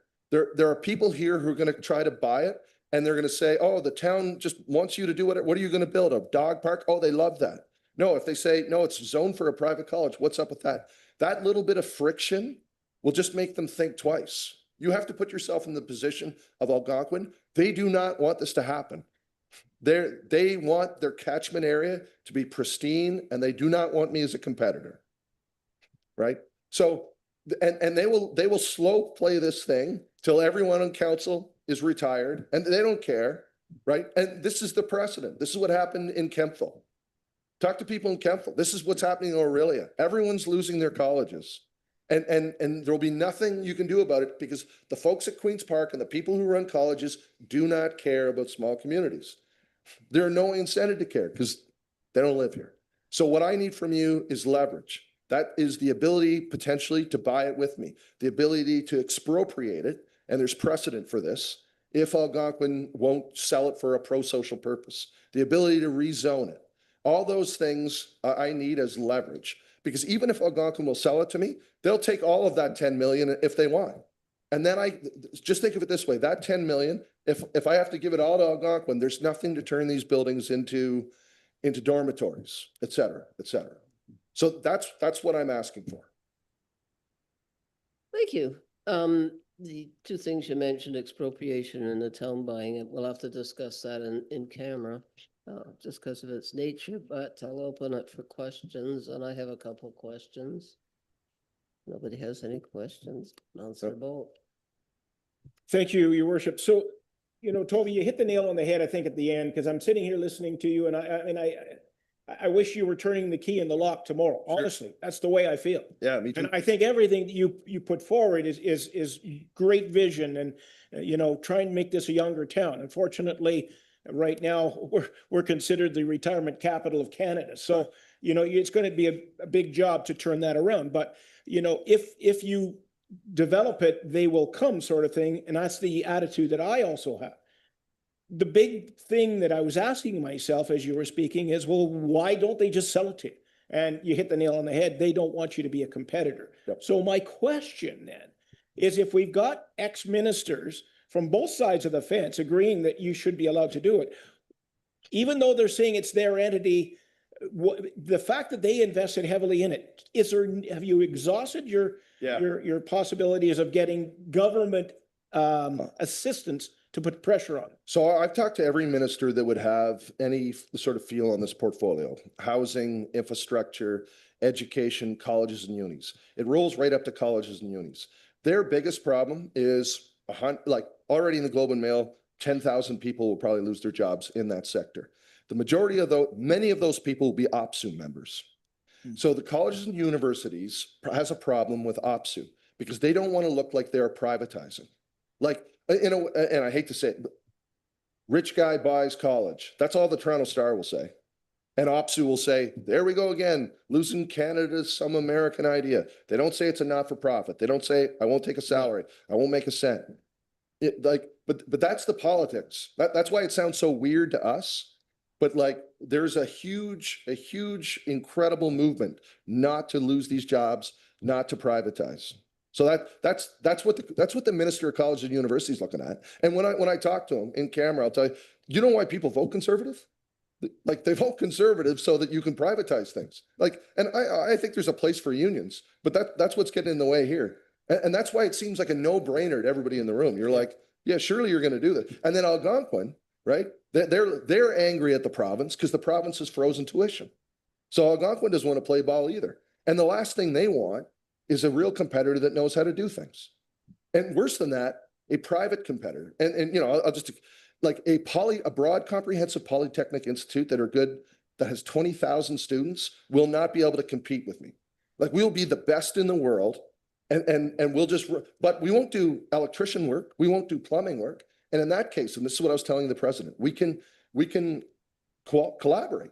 I said, work back. We'll be shaking hands on the lawn. We'll talk about the long legacy of Algonquin in the town. So maybe I can convince him, but his natural instinct is to say, no, thank you. Well, for everything you've said, if I could, for everything that you stated, you would think from a political standpoint, they would be saying, yeah, this guy's got a great idea. This is going to make us look good as politicians. Yeah. So my second question then would be, I just want clarification. Yeah. So the first time you came here, you wanted us to make the zoning so it could only be sold as a unit or for what you want it for. Yep. And then we got the answer back though, yeah, we can do that, but they can just, they could find a buyer and just ask for it to be zoned back. Yeah. So what are you asking today? Are you asking us to do it anyway? Yeah, so there's probably two specific asks, Jim. Thank you. So the first one is I do want to change the zoning. So just think of the apparatus that is Algonquin. The entire, like Claude Brûlé, his board members need to go, hey, do you know what the town, like, because they could easily be saying, oh, the town doesn't care. And they're not riding around, they're not seeing the signs, they're not seeing the sentiment, they're not going to the Packed Legion. So when the board says, Mr. President, Mr. Brûlé, do you know that the town has passed a motion? Oh, you're right. So that's friction. That's friction that gives me leverage. Because in the absence of that, and he may say, well, you know, we could change it every day. And one board member will say, you know, this is rather bad for our brand. Mm-hmm. I read in CBC that John Malloy, who's a personal friend of mine, said that he disagrees with this decision. Well, actually, so that's what I'm looking for. It seems like a small thing. It seems like a theatrical thing and a symbolic thing. It's very important. Second ask, if we were to buy it together, then there is precedent that communities can expropriate if they think the owner is going to sell it for a non-pro-social purpose. In which case you would have the ability to do that and then give it to me. That will give me leverage to buy it at cost from them. I have no problem sending them money, but I just don't want all of the money to go to them. And then how are we going to pay for the rest of it? Also, you know, frankly, whatever people say, it's a lot of money for me. Oh, yeah. Absolutely. Councillor Byrne. Thank you, Your Worship. Through the chair, if I may, it's a two-parter. The first is a couple of observations and then a procedural thing. The first is that the council for a long time, it's just a reminder to everybody, is looking for more than one string to our bow, which currently really is tourism. So here is another string potentially to our bow. The other thing is that not one of council has spoken out against this, but there are limitations. So I'm coming to process here. If this is because I have it coming up, this is a receive for information, normal motion. I'm going to suggest that if we start to get into an ask, then we would have to ask staff to look into that ask and bring it back with a report, some of which may have to be dealt with in camera. It's not that we don't want to deal with it. I totally understand that. Yep. So that's just my two observations on that, because I know I've got the motion and it is purely to receive as information. If you're making an ask, then I have no problem with you doing so. It's just that's what would have to happen. I think Barry has his hand up. Yes. Thank you. Toby, I've got a couple of questions for you. Do you absolutely need the entire number of buildings on that property to do what you want to do? Yeah, Barry, I'd probably use them all actually, and more. Like I'd probably, and this is, one of the reasons why it has never been successful, and just so you know how stupid a plan this is that I'm getting into, it's lost $1.5 million every year. So it's not like it's a guaranteed success. One of the things, Barry, is they've never been able to house students, as you know. It's been a bit of a boon for people who rent out their apartment. You heard in the last presentation, maybe for students. Yeah. But that has really diminished the total amount of people that can attend. So I'd like to build a dormitory. We need more buildings there, because if we can get 400 people, 500 people, we'll just need more places to teach, more places to train. So yes, I will need all the buildings. Well, first of all, I totally agree with you on most of the things you've said, and we all want this to proceed somehow, in spite of the government. My thoughts are, what if the town of Perth bought the property and then somehow got it back to you? But I was thinking that if the town could use part of the building or buildings, like for a garage, for example, for all the town's trucks, we have to build a new garage that's $4 million. And also daycare. There's things that we could use, so we could honestly tell Algonquin we're buying it for us, but we're also buying it to slip you in as well. Yeah. Well, Whether it's build more buildings or if you need them. I mean, I appreciate the gracious offer. I just think I will need all of that property and more to do the things that I think we can do at scale. But I love the idea of somehow co-partnering on the purchasing. Councillor McCray? Through you, Chair, to Toby. It seems to me a lot of this is about positioning, and positioning is very important. And I think in terms of positioning, we should be doing this in a closed session so that, you know, we can lay all the cards out on the table. We can talk about a business plan. We can talk about all of those types of things as we would move forward. I don't think there's a member on this council that isn't in support of your proposal, but we have to do it strategically. So there's a couple of ways we could do it. Number one, and I'm just going to throw these out and see what kind of a response I get from other councillors. But we have a long agenda this evening, and we're not even, you know, through even, well, you're only the second item on the agenda. So I'm suggesting that would there be any way that we could have a special meeting that would include a session where we could go into a closed session and we could have a really all outright discussion about the Perth Academy of Building Arts and Science. Because I have pages of questions, just so you know.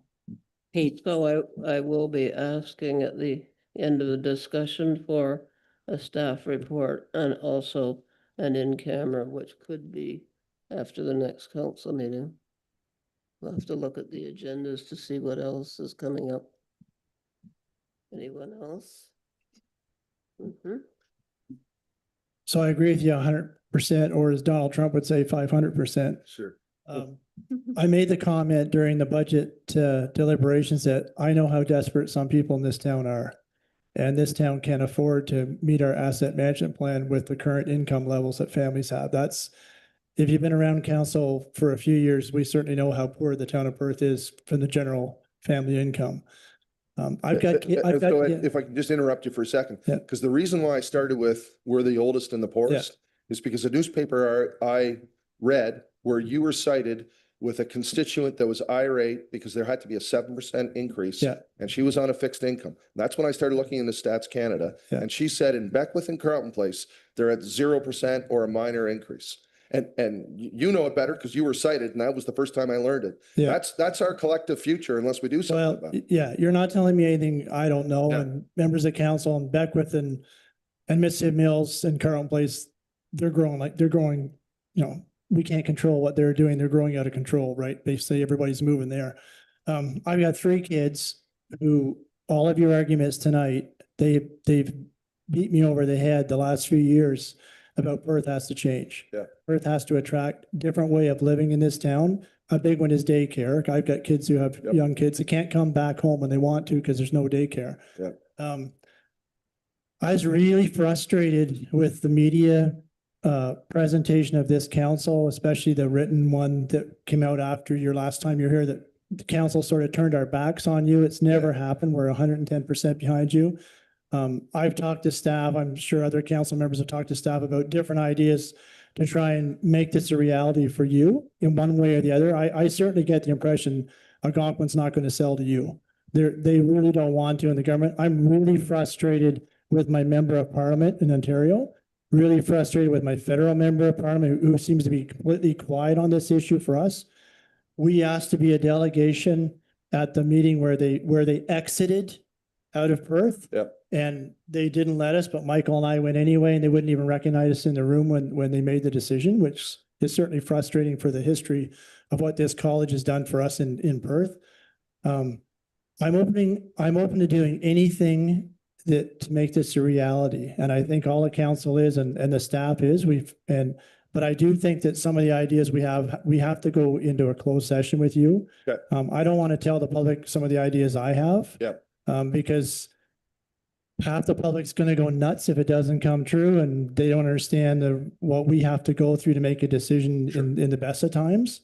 So we're with you. And I see your frustration. I really thought last year when I met with a couple of ministers a year ago at the same time in Toronto, this was going to work for you. And I did too. I'll just tell you, I met with 2 former chiefs of staff of the Premier of Ontario.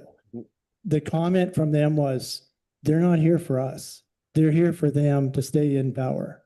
And our concerns and our challenges and what we want to accomplish in a small town, it's not in their radar at all. No. So we do have to maybe look at different ways of operating and bring things forward. And I just want to make clear for the media here today, we are totally behind you in this. And we have to exhaust all of the avenues open to us as a municipal council about what we can do. And again, I think it's more for a closed session than to talk about in public. I'm fine with that. Can I just respond on the public record? Just because John Jordan has been exceptionally helpful, but he's a rural backbencher. And so just to your point at Queen's Park, he has been exceptionally helpful. I just need that on the record. He's been a huge ally of this. I also want to say Scott Reed will read this in the House because they're not in power right now. There's less he can do, but he knows all about this and he's using the powers that he has to make sure it's on the radar. And lastly, I knew you guys were behind this, behind me and keen, but that just tells you there are some spurious media that are being motivated by other actors. And that's just the truth, right? Yeah. So I'm fine with a closed session at some point soon, so we can speak very frankly, because and I should on the record too. I am now in conversation with Algonquin for the first time, the president, Claude Brûlé, and I think that's a conversation in good faith. And so, but that still doesn't mean structurally, institutionally, it'll happen. It just means for the first time, I'm now in conversation. I just want to make sure that that's on the record. Thank you. Couple of questions I had, about accreditation. Do I understand correctly that you could partner with another institution that could grant, an apprenticeship? So, That yes. would give so- you your accreditation? Yeah, so there are bodies that are provincial that do apprenticeship, typically STO. There are bodies that do college accreditation and private school accreditation. That's PCAB. And then there's the Minister of Colleges and Universities that do university and college accreditation. I have a team of academic consultants. They're ensuring that we comply with all those so we can be an institute that grants all of that. It's quite unusual to have all that under one house, but I think the important thing here is like all of these parties are calling me and want to work with me. The problems that we see with education, Carleton sees. Carleton's like, yeah, we need more hands-on tools. We need more tactility. They've got an architecture school and that wants to do more actual physical work. And that's why I just want to say it again. This is a paradigm change for how education could occur, and it could happen right here. And unlike remote work or AI, humans have to come here to chop stone and lift timber. The humans got to come here. So. Councillor McCray? So Toby, there's like 144 different trades and apprenticeship programs in the province of Ontario. That's How right. many of those do you intend to touch upon? And I'm talking about Skills Trade Ontario, Ministry of Colleges, Universities, Research Excellence, Security, and Ministry of Labor, Immigration, Training, and Skills Development. Yeah, so that's shortened as STO. We're dealing with that department. We have a great relationship with them. The two trades primarily that we'll offer here, one is called Heritage Carpentry and Joinery. That's a real trade. The second one is called Restorative Masonry. Think stone versus brick. Those are the two trades that we'll start offering, and maybe we'll grow to more. But in all of this, think back to what can we be the best in the world at? And I think those two things, we could have people coming from all around North America and the world to learn how we do that. And just an additional question. So how do you, like, in terms of accreditation and a pathway to getting there, how do you plan to generate revenue streams to cover costs of the trade schools?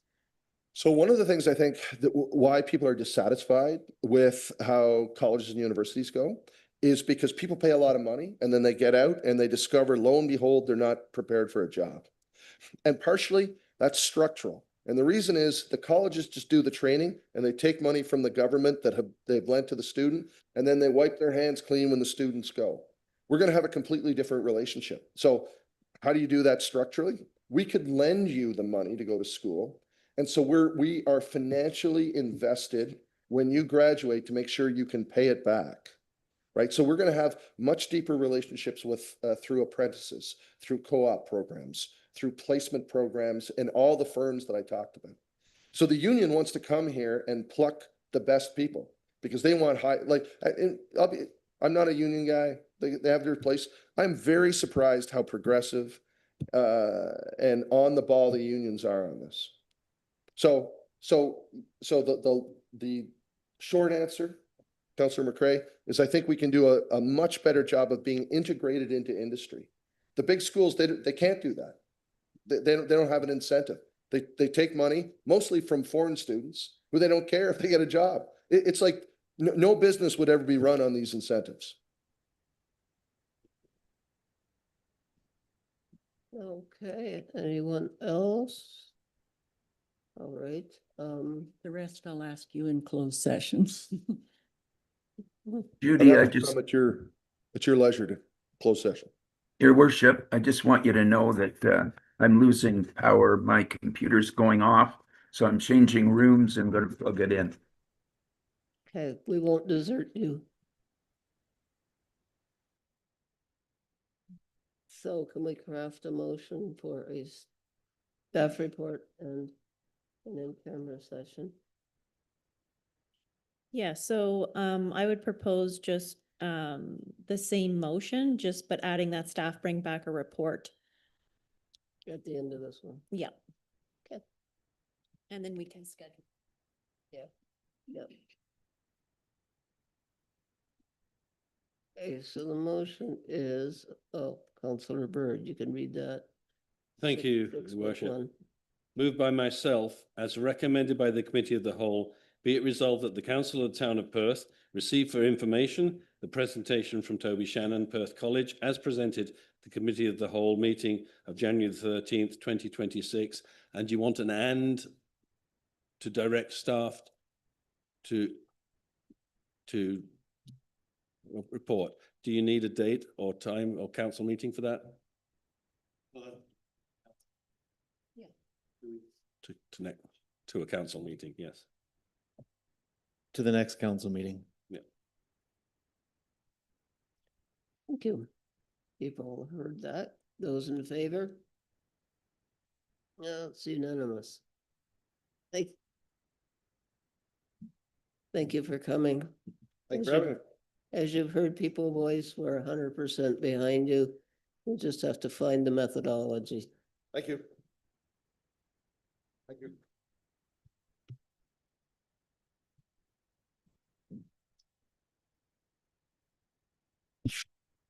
I don't know if you missed this or not. We've considered motion 6.1 about accepting the report is for information and just tagged on to the end to generate a staff report.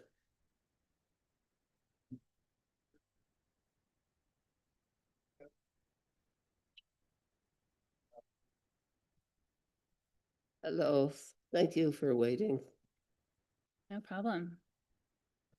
So there is a clicker there in front of you, just Oh, perfect. just hit the up button. That should get you through. All right. Am I ready to jump in? Your Honor, Your Worship? Can I start? Yeah. Awesome. Okay, well, if Mr. Shannon was here to talk to you about what we should be the best in the world at, I'm here to talk to you about what we really need to be good at. If you remember, I was here a few months ago talking about climate mitigation work. Councillor Bird, you brought up the question of adaptation. So I'm back to talk to you about adaptation and what we could be doing in the town of Perth on climate adaptation planning. I'm gonna jump right in, maybe. There we go. Okay. I'll start really briefly with what climate adaptation planning is. We'll talk about what it really looks like in the context of municipal services and get as pragmatic as we can very quickly. And then I'm going to talk to you a bit about where we could start. I have a big slide at the end, if I don't get there, that says we have grants for this. So if I don't get there, ask me questions about them. I'm going the wrong way. Okay, so very generally speaking, climate adaptation planning is a lot like other planning. As simply as possible, it's really about understanding the new risks that climate change is bringing to Perth, and then putting a plan in place to mitigate those risks. That's the basic process, but there are many different ways that we can go about this and different scopes that communities of our size are taking. So I'm going to talk to you a little bit about that. So the reason we start with hazard and vulnerability mapping is because, as we know, climate change is shifting both the hazards that we face in Perth, as well as the impacts that they are having on our residents, and as well on municipal service delivery, very importantly for people around this table. So I'm going to first talk about some of the hazards just to, again, get practical quickly, and then we'll talk about the impacts and different ways that we could scope looking at them. So what's great these days is that we have really great access to public climate data. And so to illustrate my point here, I dug into some of those public sources and pulled specific data for Perth. So most of the climate models are showing that heat and increased precipitation are the two big hazards that are likely to change the most in the town of Perth. I am not an expert on this. This is why we would pay someone to do climate adaptation planning work for us.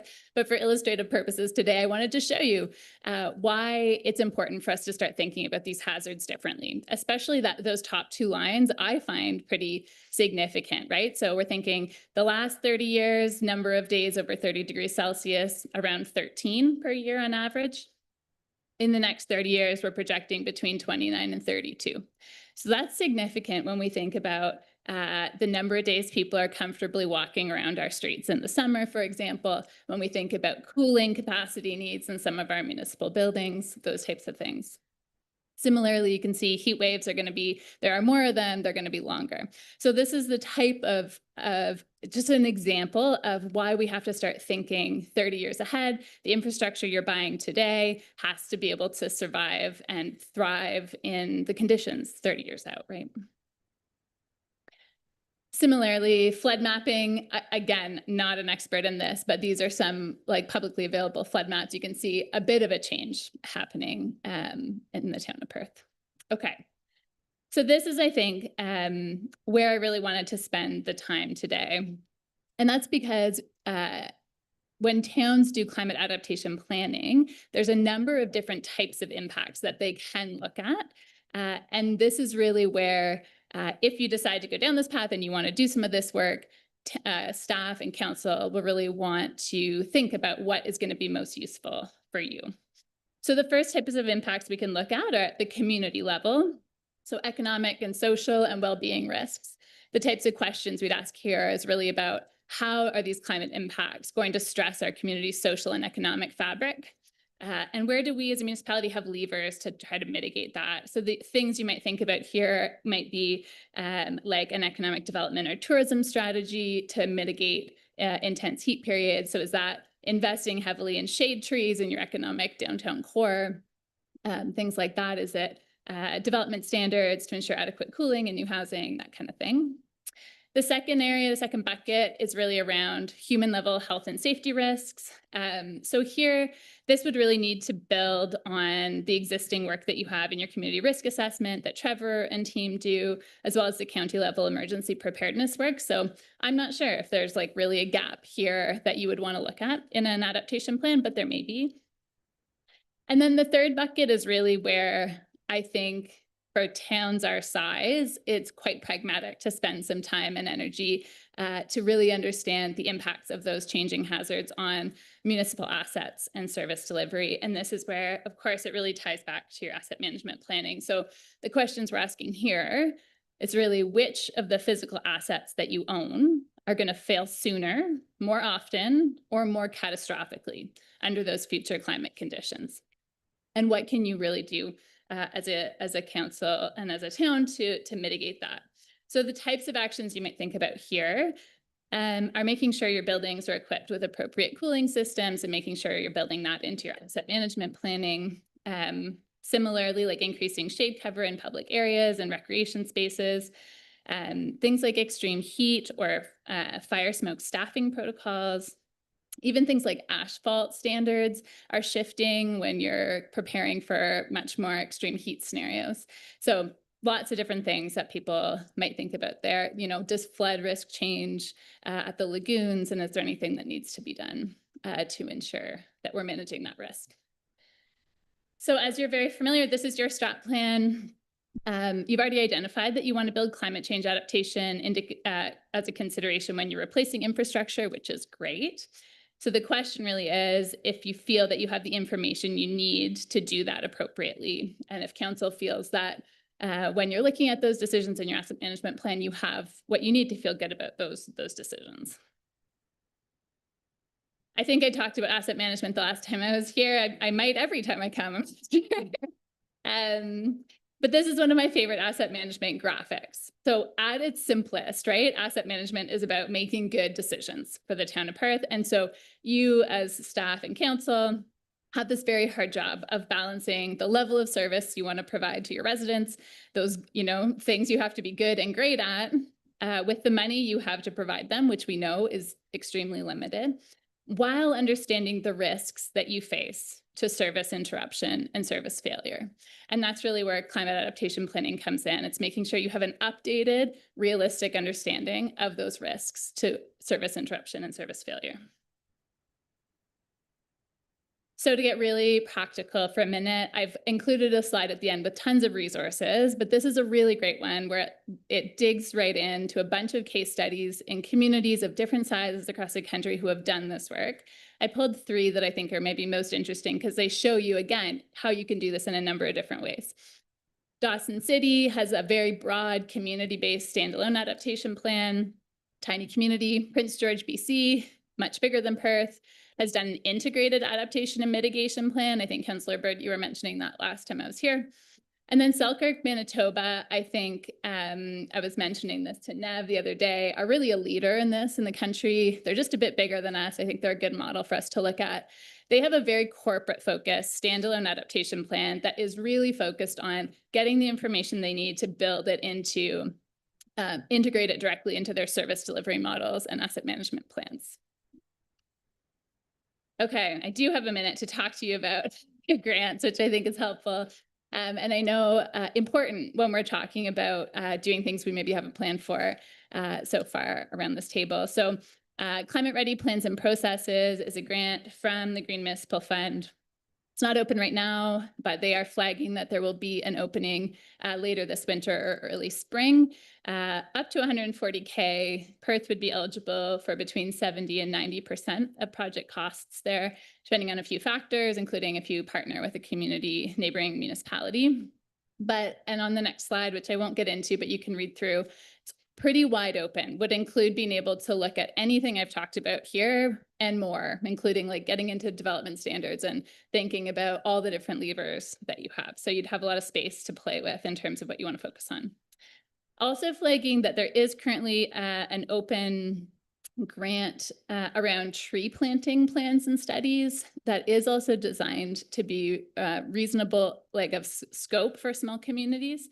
So if there was an interest in thinking about like canopy cover and shade as an important part of climate adaptation, there is money, and Perth would be eligible for up to 90% of project costs, with lots of space to play, to go and do some forestry planning, urban forestry planning in Perth. So yeah, so I have more information about the grants and then tons of resources about asset management and climate change adaptation for anybody that wants to dig deeper.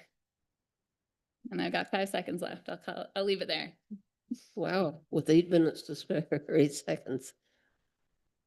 Okay. Councillor Bird. Thank you, Your Worship, if I may, through the chair. I've been fortunate enough just recently, in relation to being chair of finances, to do a 2-day course in relation to climate informed decision making in relation to the asset management plan. So you've hit on a number of the points, and you've done it in point form, and I'm happy about that, because it did get a couple of quite intense and in-depth for the 2 days. But I'm very grateful that the Climate Change Committee has done this. I think it's a useful tool. It's useful to us. The council already, the staff are already working and considering these matters, but I think it's becoming something that it's extra that they have to consider in all departments, and certainly in finance, looking at how we do these things.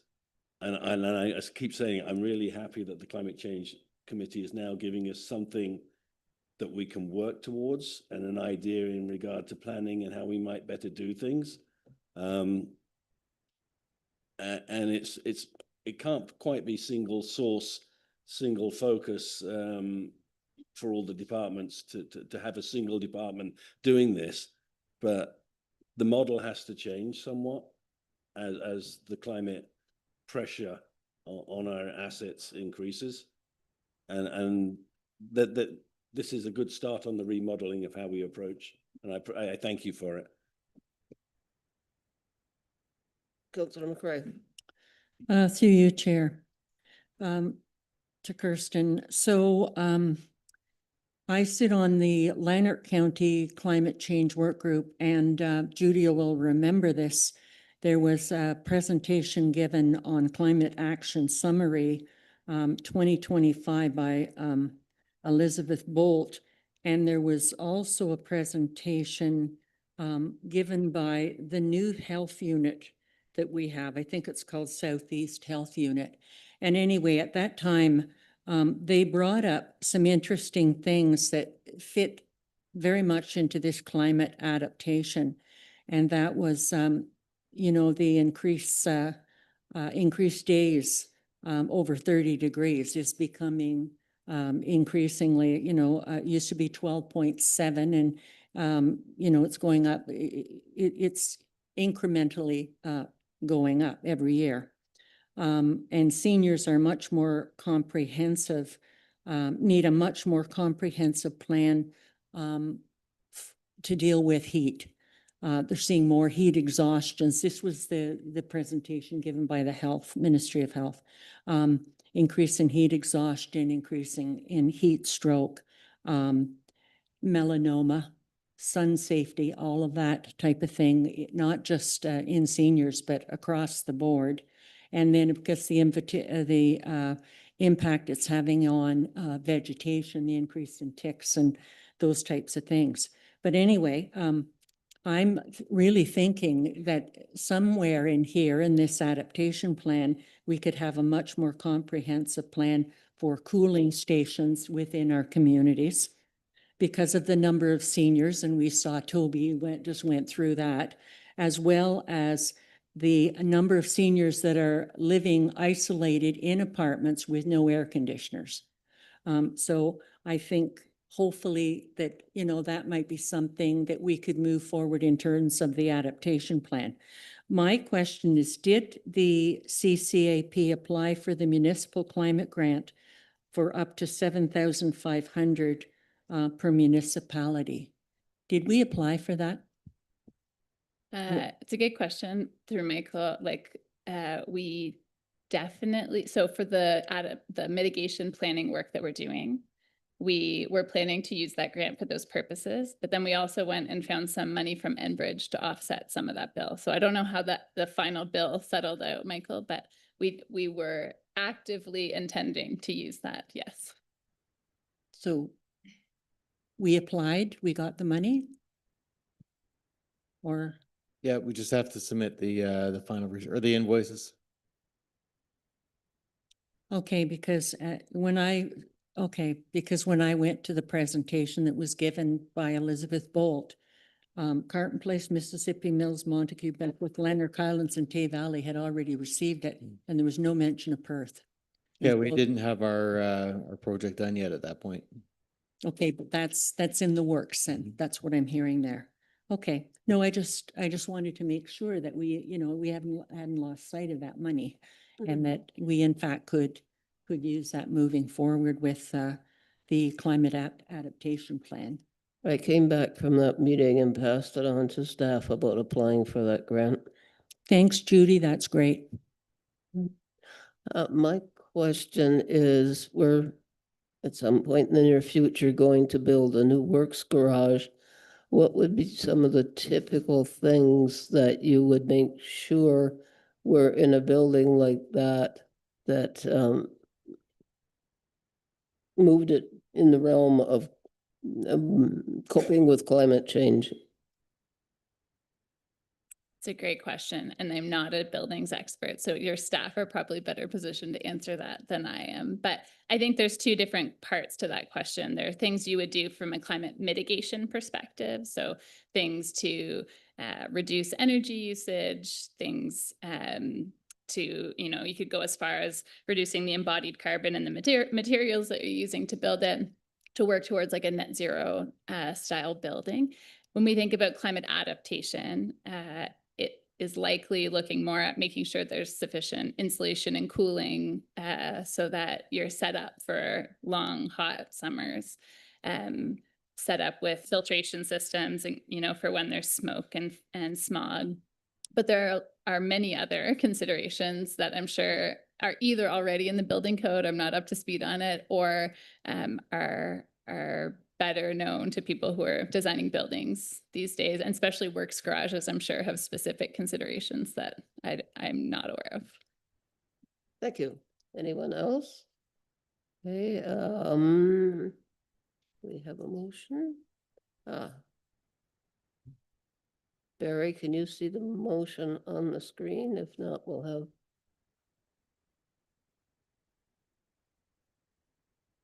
Yep, mute.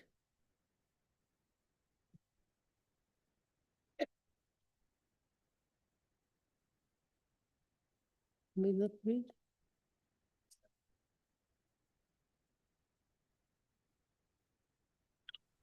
Sorry, Your Worship and everybody.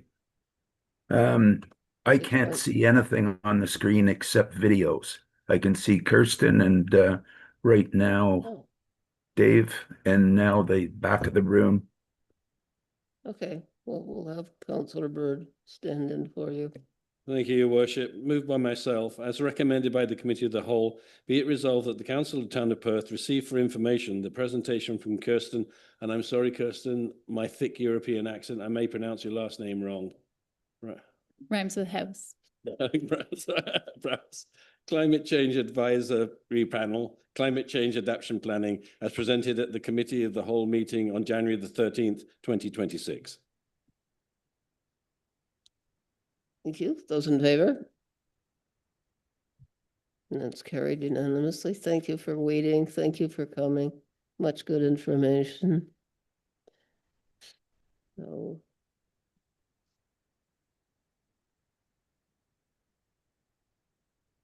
Joel and Jennifer, I hope you don't have a long drive home. Well, we've got a little ways to go, but we appreciate hearing a lot of interesting things from the community here. So, Okay, so you have to get about this close to the mic or it won't. all right, I'll move it a little closer here. So, yeah, thank you so much for having us. So I'm Joel Weeb and this is Jennifer Falconer. We're both senior advisors of community relations with Alto. And we're here to give a bit of an update on the high-speed rail project and sort of where we're at. I'll start with going into a bit of the background. So about a year ago, the Prime Minister announced that Via HFR would become Alto, a federal crown corporation that's mandated to deliver a high-speed rail project that will bring 60% of Canada's population closer together. Next slide. So there is a little remote there in front of you. If you just hit the up arrow on it, it should, There the up arrow. There you go. There we go, wrong way. All right. Zeroing in on the specific challenges that this project aims to address, Alto's high-speed rail project will help to improve productivity throughout the corridor and surrounding areas by addressing increased costs relating to travel, including fuel, vehicle maintenance, and infrastructure maintenance, alleviating congestion on major highways and in airports, and bringing disconnected communities closer together through a convenient mode of transportation that will reduce greenhouse gas emissions and improve quality of life through an enhanced passenger experience. The project will run on 1,000 kilometers of dedicated electrified track. Our service will be fast, reliable, and frequent. We will be reaching speeds of 300 kilometers an hour, and which will significantly reduce the travel times from Toronto all the way to Quebec City. Given the specific design requirements of this technology, we will need new track dedicated to moving people only, which has a benefit of increased reliability to ensure trains arrive on time and bring you where you need to go when you expect it. We are targeting frequent departures with about 20 to 30 trains daily, which will accommodate a flexible travel schedule. What you see here is our station locations. So those are Peterborough, Toronto, Peterborough, Ottawa, Laval, Montreal, Trois-Rivières, and Quebec City. What we don't have is the line that's going to connect all of those, and that's what we are working on. That will be our rail alignment. Over the next few months, we will be going into communities and sharing the corridor concept. So that will be the broad overview map that just shows the areas that we are considering for the line. And we will refine down to a specific route using technical analysis that includes safety, design, the environment, and social considerations. The project will be built in segments. There was an announcement on December 12th that the first segment of the project will be from Ottawa to Montreal. While this is where work will start, it will not be a project where each segment must be complete before the next starts. So as we get to a certain phase of construction, then the next segment will begin, and that will be announced at a later date. There we go.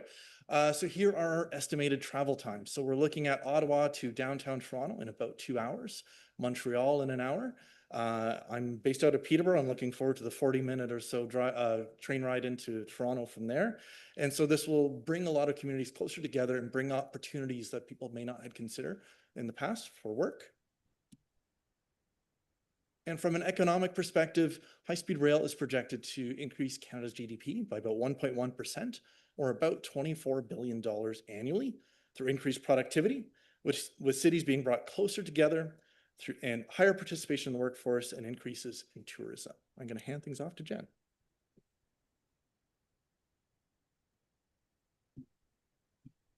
Tag team today.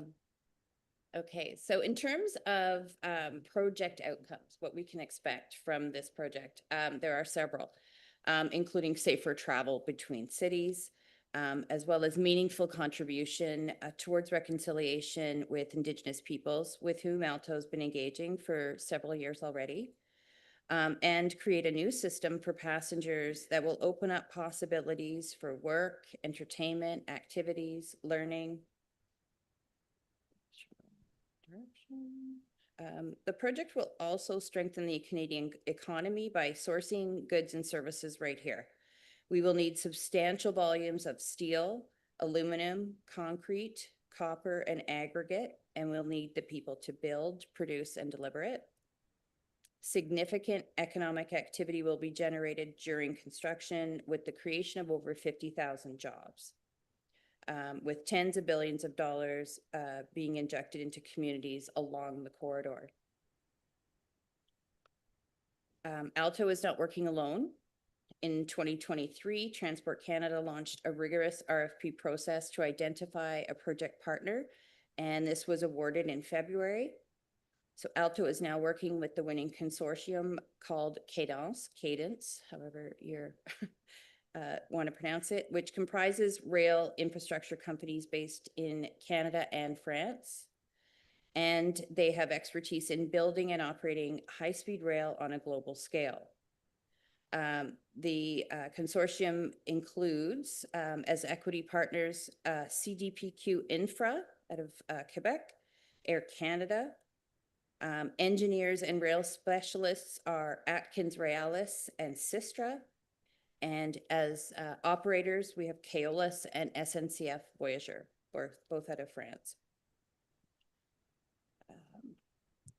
The project is currently in the development phase, and which includes route design, station location planning, and environmental studies.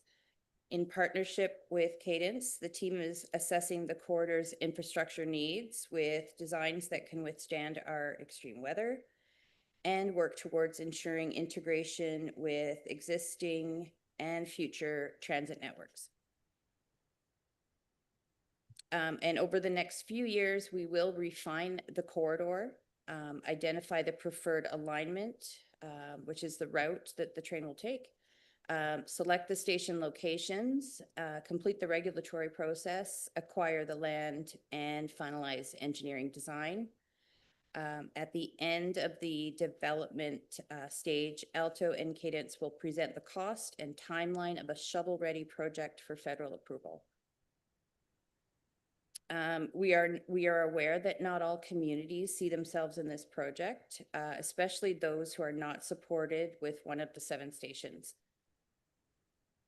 Recognizing this, Alto is in the initial stages of creating a community benefits plan that will create sustained measurable benefits for impacted communities along the project alignment.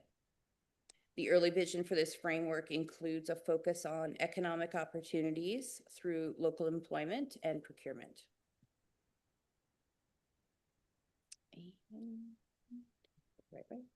And as well, before I close, next week, Alto will be launching a comprehensive engagement process. Across the corridor, Alto will host open houses, virtual information sessions, and an online platform that will focus on educating the public on high-speed rail and provide participants an opportunity to share insights that will help inform the project decision-making process. And I will note that we will have an open house in Perth on March 4th at the Perth Lions Club, and there will be 2 sessions of 4 hours each, and those will be 11 a.m. to 3 p.m. and 5 p.m. to 9 p.m. And we have lots of information on our website, and we'll continue to share that as we move forward. So at the foundation of Alto's engagement, the key principles that we're working with are that we want to be open and transparent, and that we reflect the local needs across the corridor through respectful communications with an inclusive and collaborative approach. As I close out, I'd like to emphasize that our priority continues to be on building awareness of the project and sharing information with municipalities throughout the corridor. And thank you all today. It was a pleasure to present to you. Thank you, Your Worship. And I welcome your questions. What was the date again? March 4th? March 4th, yeah. My question is it going to be built from scratch? Indeed, yes. It'll be a brand new, electrified, dedicated, high-speed double track. Okay, sorry, Councilor Bolt. I just wanted to thank Joel and Jennifer for your presentation. I know that I'm going to be probably pushing up daisies by the time it ever gets through the town of Perth, if it ever does. But because you're going through, I understand you're in the planning phase right now. And I know that Smiths Falls has already been told that they've been counted out at this point. for, being able to get into this. I suspect if they're cut out, we're cut out. We're not that far off the beaten track, if you pardon the pun, but I don't know where your new rail system's going to go. So forward planning. At what point, or do you see a point where it'll as the main corridor is put down, okay, from X to Y, branching out into smaller communities? Is that part of the future? Is that why you're coming to communities like this to talk about it? Or is it just to let us know what the future lies in the grand scheme of things? Take that? Yeah, great question. So right now, I'm going to back up a little bit. We had 3 different consortiums that all bid on this project, and each one of them was tasked with putting together conventional rail, which included more stops and a high speed. And so all 6 proposals, so 1 high speed, 1 conventional, were submitted to Transport Canada. So they were the ones who selected from those different options, which narrowed down to having fewer stations. At this point, yes, we are early on in this. That is the mandate we have from Transport Canada, is those 7 station locations. Right. I can't speculate on politicians in the future, what they might want to do, but this is our project, and this is what we are working with. We are trying to get out early on this to inform communities of what we're looking at. We honestly don't know where the tracks are going and what communities they will be going through. When you see the corridor maps, which will be out quite soon, that'll give you a better perspective on the areas that we're considering and how broad it still is. And so what we're wanting to know is really just to get people thinking on what are the important things in your community that we should be keeping in mind as we build this project, whether that's local businesses that might have opportunities with this, resources here in your community that we should be tapping into. We had a great presentation earlier from a college, and we will be looking for highly skilled workforce, all these different types of things, because we know it takes a while to put together some of these plans on how we can benefit the communities that we are going through. Okay, thank you. Anyone else? Councillor Bird. Yes, if I may, through the chair, thank you for the presentation. I look forward to the event at the Lions Hall. I've made a note, 4th of March. Having said, just a quick question. This is a double rail, so it's not like for like whenever it goes in. So it would be a wider footing for as far as the bed goes and the track. By definition, with high-speed trains, do they require more clearance back beyond that than perhaps existing stock would and speeds would require? Or is that not answerable at this point? It might be answerable, but not by myself. So when you come out to the Lions Center, we will have our technical experts there. So I'm on the team going out to communities and talking about the project more broadly when it comes to the specs of how wide that corridor will be where we go. Whether they have the answer, they will be the ones who can provide it. I can also ask our team to find out and get back to you on that. I appreciate that. Okay. Yeah. Anyone else? Thank you very much for your presentation. Oh, I'm sorry. Just wanted to know timelines in terms of, you talked about that first section that they're going to. Are there time, like when you have a meeting in March, are you going to be able to give some indication of any timelines, proposals in terms of timelines? Yes. So the main timeline that we have right now is a mandate from the federal government for 2029 to have the project a shovel-ready design. So all the design, acquiring the land, all the things that are going to come with getting this ready to go. When you go to the open house, there will be some very vague construction projections. But ultimately, we don't know yet what we're building, what land we're going through, what infrastructure we have to build to get there. And that will all factor in on that. Deputy Mayor, could you read the motion? Moved by myself, as recommended by committee of the whole, be it resolved, the Council of Town of Perth receive for information the presentation from Joel Weeb and Jennifer Falconer, Senior Advisors, Community Relations Ontario, Alto High Speed Rail Project is presented in the committee of the whole meeting, January 13th, 2026. Thank you. Those in favor? Carried. Thank you very much. Have a great trip back. There's no high-speed rail yet. Not yet. We're working.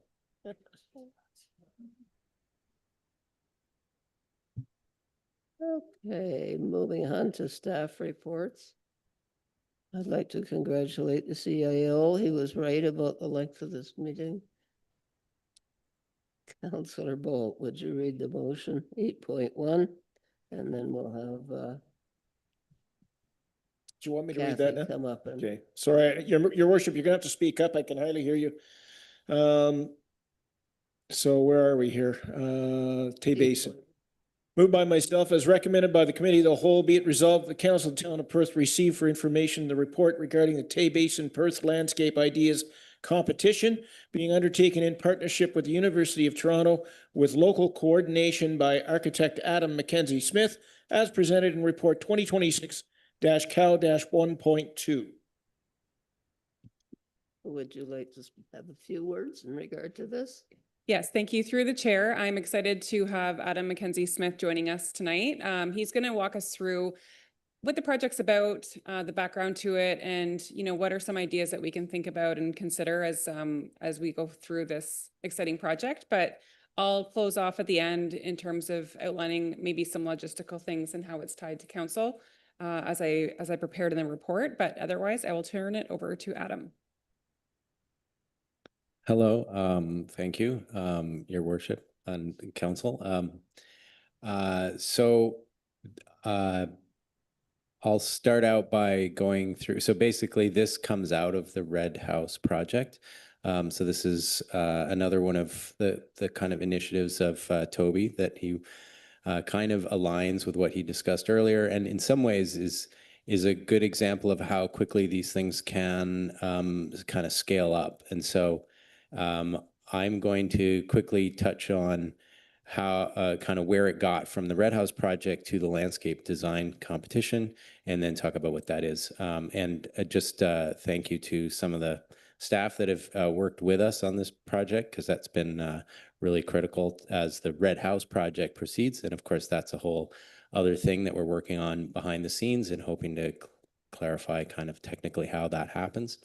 But from that, the idea of using this site came up. So I'll touch on the Red House and then we'll get to the landscape. So on the slides, you see this is the Parthenon, Athens, and that's being reconstructed. And so that's called anastylosis. And 1964 Venice Charter, that's an example of a legitimate kind of restoration approach where you take the stones and you pile them back up. But it has to be on the original site.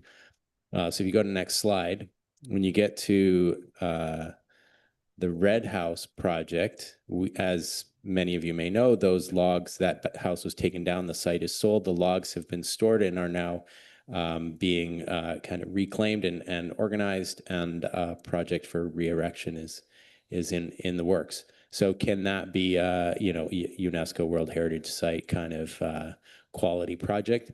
I don't know, but I will say Ernest Stavcherka there on the left was built in 1100. It's parts of a number of older buildings that were put together on that site. Horyuji, Kyoto, was built in 600, and only about 40% of it, it's the oldest wooden building in the world, and only about 40% of it is original. And then the Tay Canal, which is our local UNESCO World Heritage Site, those gates are rebuilt every 20 years. So in a sense, heritage is a thing that has to be renewed. It has to be updated and kept alive. And so the fact that we're doing that here is exciting. And because we're putting it in a new place, we've got, we're giving it a new name, which is metastylosis. So the same idea as the Parthenon, but now in a new location, that location being the Perth Basin in theory. That's what we're working on. So that gave rise to the conversation about the Tay Basin. So you can go to the next slide. So those sites are important in how they connect to the landscape. So it's just, we'll go through this quickly. Shiseido Kyoto, that's an avenue up to a temple. Here we have the Rito Trail that connects through the town of Perth. We have these walkways along the Little Tay Canal, very similar again to Kyoto with the cherry blossoms along the canal there. Next slide. And it's worth pointing out that these things are things that have come about based on past efforts, the municipality, deliberate projects. So building the Little Tay Canal, that's in the 80s. And I couldn't figure out the date, but the Douglas Cavers Bridge in Stewart Park. Also a deliberate effort on the part of the town to create the fabric. So, okay, next slide. This is the history of the site. You've got houses and so on. This is Cockburn Island. Those were removed. Next slide, yes. So counterpoint to the Tay Basin, we have Stewart Park. And again, example of how much this resembles the kind of quality spaces we want to see in a community. We have Nitobe Memorial Garden at UBC, which is a Japanese garden. And below that, you have Stewart Park. There's a lot of aesthetic similarities in what is just kind of a natural feature. And then Stewart Park in the top right there, again, the pathways through the green space. Montesfont Abbey in Hampshire, which is an important English garden. So that those qualities are there in the town. Next slide. So this is looking at the town as a whole. And the key thing in this is that the kind of grayed out areas are just private lands mostly. And the places where you see detail, the kind of darker areas, that's all in a sense public space. And what's extraordinary about this is that all of those spaces are linked together. So you have Stewart Park and you have the Tay Basin, but you also have that parking area in the block at the corner where Wilson Street corners there. And you have those connecting links through the commercial areas to the main streets from that parking area. You have the little bridges that connect areas. And you have that blue line, which is the Rideau Trail running through the whole thing, going off in both directions to Ottawa and Kingston. You have the Tay Canal that comes up and touches on that area. You have, the canteen, which is there, a municipal effort, and you have the town hall right in the middle of all that. There's the Crystal Palace, all of these things, the library, and even the parking that goes up and around to Matheson House and the museum. All of those things are all linked together. And that's, and even the Legion going through there, all of those things being linked together is a fairly extraordinary urban situation. And right in the middle of that is the Tay Basin. So I've got to get my papers.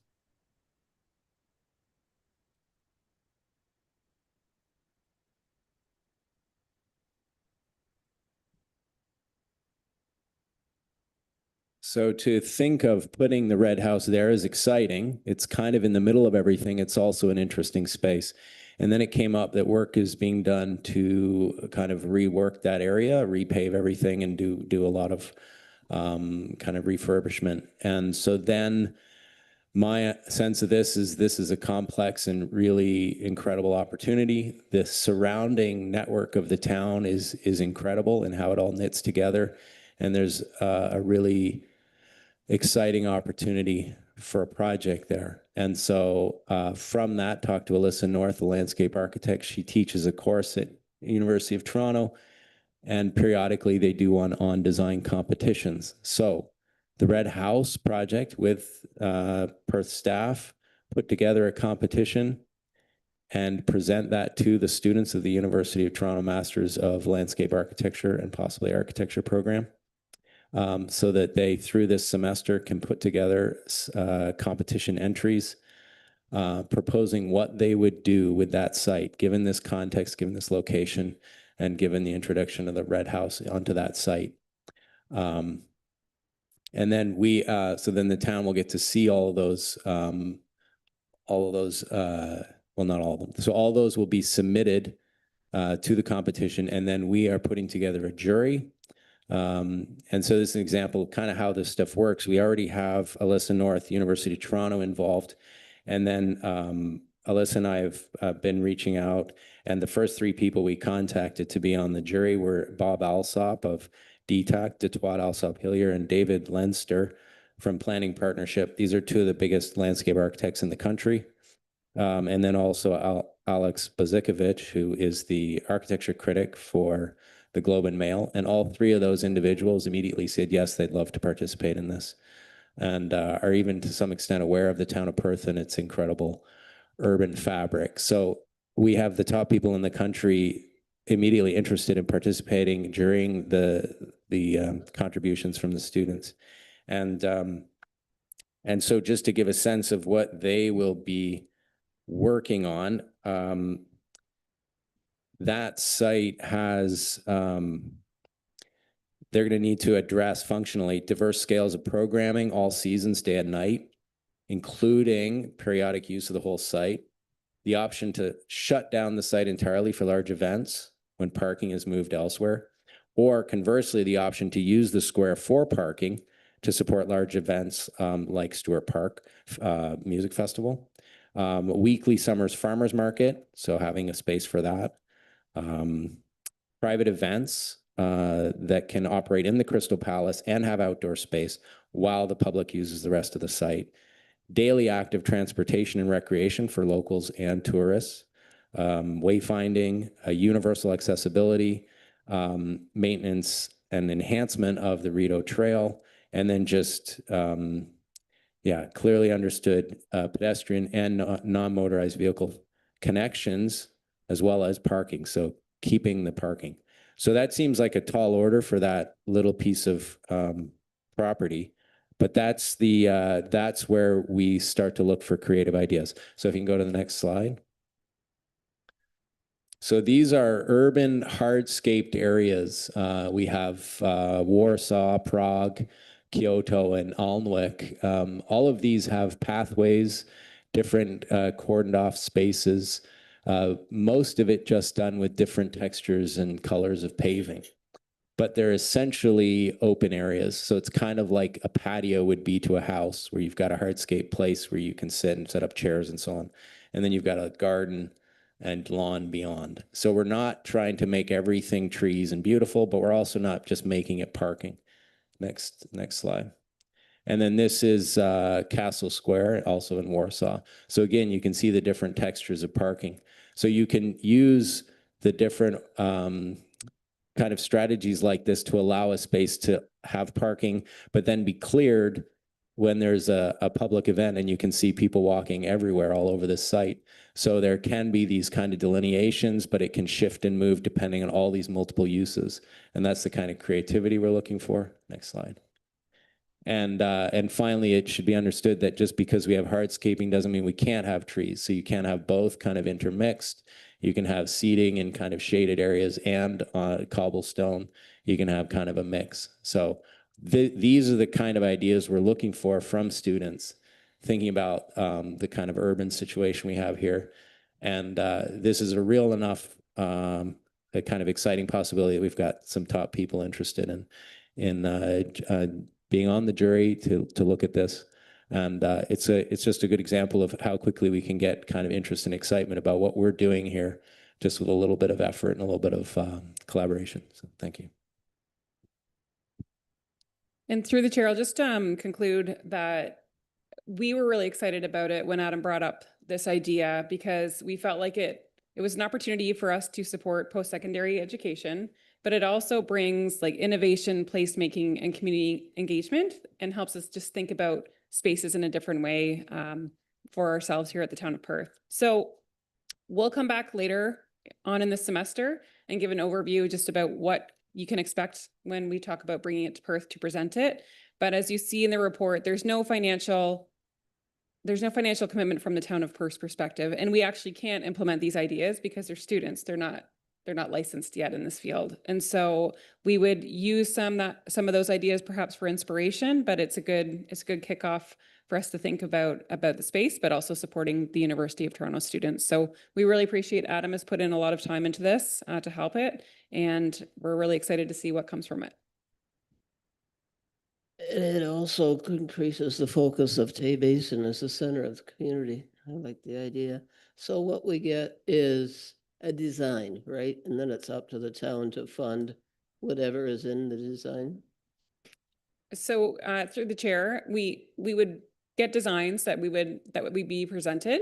However, when the jury looks at it and decides upon a winner, right, it's up to the town to decide what they want to do with it. If they want to take some of those ideas, they would then actually have to move forward and hire an urban landscape architect to bring that to life. And so this is just a starting point for creativity and supporting the post-secondary education component, but Adam can add to that as well. Yeah, so the jury will select first, second, and third place, but also any sort of honorable mentions, and those will then be brought to exhibit here in person. So we'll actually get to see those. The public will be invited to look at them. We'll be in the Crystal Palace. And so we'll get to see a lot of different ideas, and it's an ideas competition. So the point of this is to get the students to come up with a whole bunch of random things that we might not otherwise think of.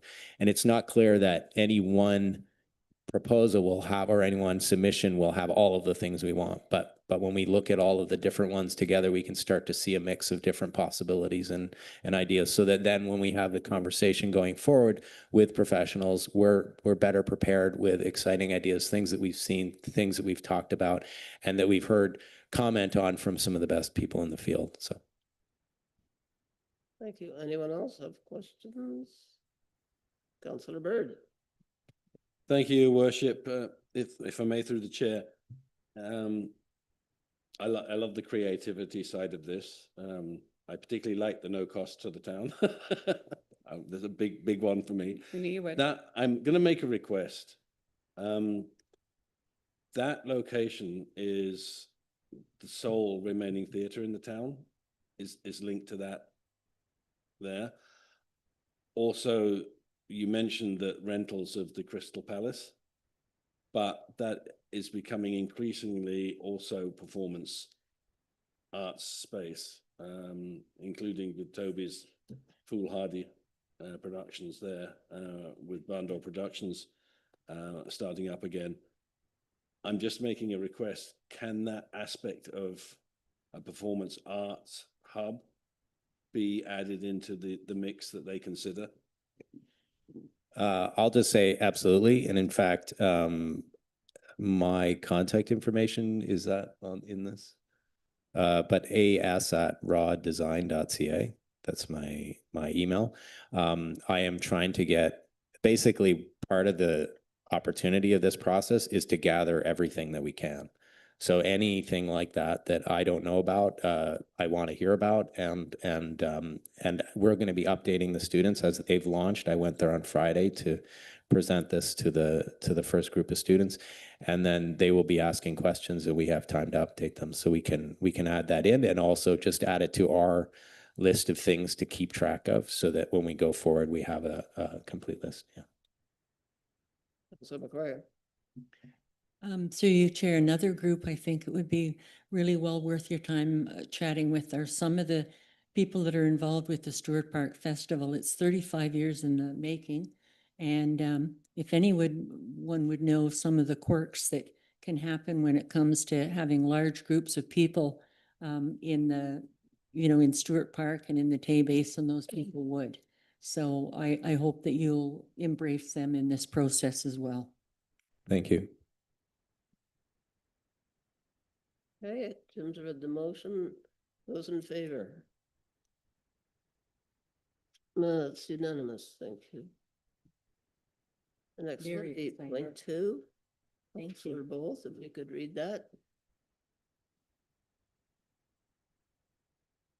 8.2, moved by myself as recommended by the committee of the whole, be it resolved, the council of the town of Perth authorize the director of community services to submit a grant application to the Ontario Cultural Attractions Fund to an upset limit of $18,500 to assist in funding the Stewart Park Festival in 2026 as presented in report 2026-CAL-1.3. Kathy, would you like to elaborate on that at all? So through the chair, we were happy to support the Stewart Park Festival committee reaching out to us, and they went and did all of the groundwork to figure out if they would qualify for the Ontario Cultural Attractions Fund, and they do. It's a two-step process. They had to submit some components for the first step, and they made it to the second level, which will be due next month. So their team is working on it, and we're there to support it, and it helps with the sustainability of the festival. So we're very excited for the potential for them to get funding for it. It's to support marketing for the event itself. Thank you. Councillor McRae. What portion are they required to pay back of if they are awarded the 18,500? If they're awarded the total amount, it's a grant application that goes to them directly, but they have to then demonstrate their commitment to their own financial commitment to the same area of that. So if, let's say it was a $20,000 marketing campaign and they would get coverage for about $7,500, they wouldn't have to pay any money back. It would be a direct grant. Okay, and do we know at this time what the Stewart Park Festival's fundraising or sponsorship goal is for 2026? Through the chair, I'm not sure, but I know that they're already got their boots on the ground. Okay, thank you. Anyone else? I'll call the question, noting that Councillor Bolt has a conflict on this. Those in favor? That's carried unanimously of those voting. All right, moving on to 8.3. Moved by myself as recommended by the committee of the whole, be it resolved the council of the town of Perth pass bylaw number 4586-6, being a bylaw to amend the municipal alcohol policy as presented in report 2026-Cow-1.4. Thank you. You're on again. Through the chair, this is a lot of housekeeping that we're updating. The biggest one will be that I won't be bothering you 4 times a year asking for you to make exemptions for this policy to allow us to have events that happen every year. So the change for that is if the footprint of an event is the same as the prior year that you approved, then you're giving us the okay to continue with it again. So one example of that would be the Perth Night Market. We have one location for it at the corner of Harriet and Gore, and that would essentially give us the okay to move forward with it every year. And we don't have to come back and get council approval for that unless something changes, then we're required to do so. There's I forwarded it to you. There's some changes in the alcohol policy about tailgate or whatever. Will that affect us at all? Through the chair, I haven't had a chance to look through it thoroughly, but I did send it off to our special events coordinator so she can take a look through it. And I asked her, we'll have a conversation about it because it will impact potential events in the future and her supporting any kind of external groups that want to organize an event or for ourselves as well. So we'll get caught up on that new legislation. Thank you. Anyone else? No, those in favor? Unanimous. Thank you. 8.4. Councillor Can you see this motion, Barry, or would you want David to read it? No, I can't see any writing at all. I haven't had any agenda on my screen since the start of the meeting. I thought by some miracle your computer would have learned to behave itself. Could you speak up, please? I can't hear what you're I saying. thought for some reason that your computer might have decided to behave itself. Well, it's plugged in now. I changed rooms and it's plugged in, so it has power. Okay, thank you. But I don't know why it's not showing up the agenda.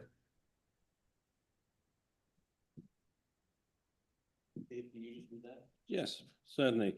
Moved by myself, as recommended by the Committee of the Whole, be it resolved that the Council of the Town of Perth, 1, approve the purchase of an RPM 217T, sounds like Star Wars, snowblower unit from Colvoy Enterprises 2012 Limited in the amount of $265,603.39, including HST, through Canoe Procurement Group. 2, approve the difference in cost from the 2026 budgeted amount of $134,074.39 to be funded from the Capital Reserve Fund. And 3, authorize the Mayor and Clerk to execute an agreement with Colvoy Enterprises 2012 Limited for the supply and delivery of the RPM 217T snowblower unit from Colvoy Enterprises 2012 Limited, as presented in report 2026-Cow-1.5.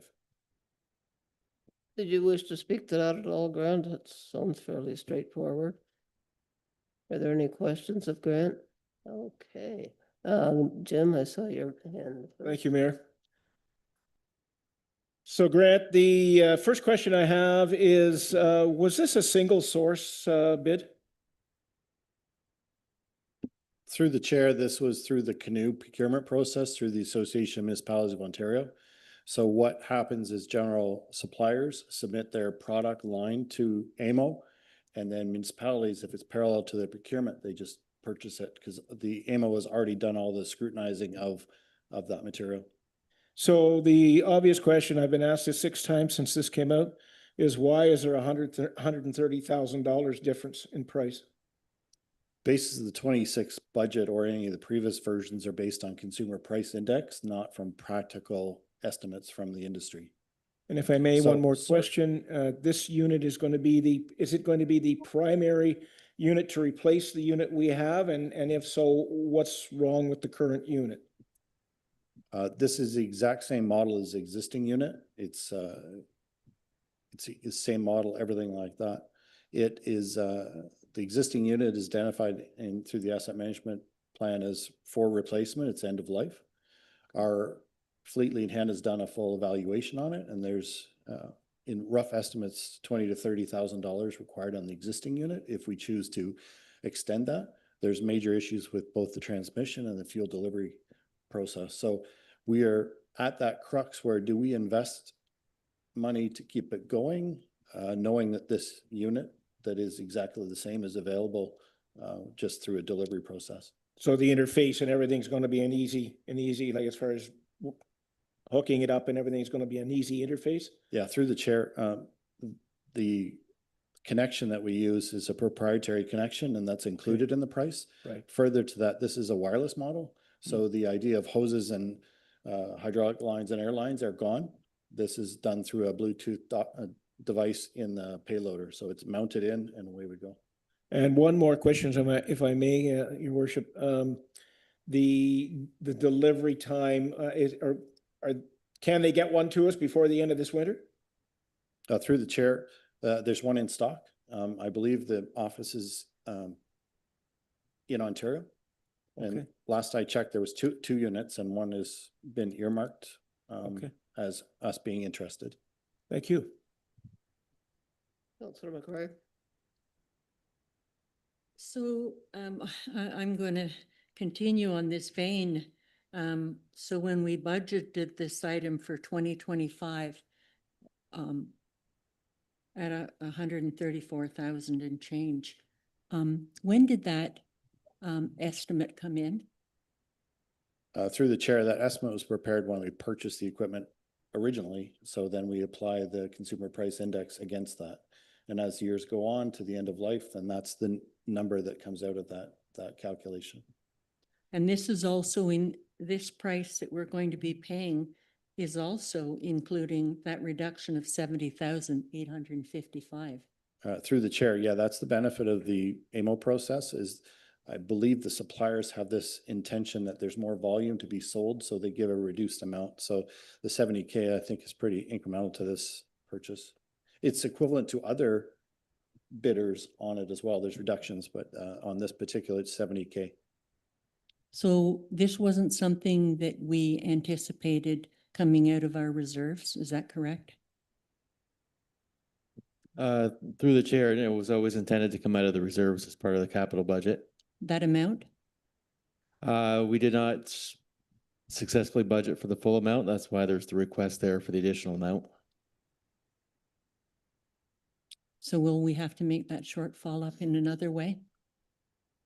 No, it's just drawing down the reserves faster than anticipated by 134,000. Okay. Deputy Mayor. Grant, is there any point in keeping the old thing hanging around just in case you need it as a backup someday, or is it sort of obsolete when you put the new one in? Through the chair, this price doesn't include a trade-in, not trade-in, but sale. So I think there's a bit of money to be made there. But our Fleet Lead Hand's concern is just where do we stop doing this? This unit is somewhat proprietary. It's not something you go to a local supplier and rent. I've done 2 reports on this topic. Why don't we outsource it? But it's very captive to every municipality. So I don't like keeping second units because now you're maintaining 2 instead of focusing on the 1.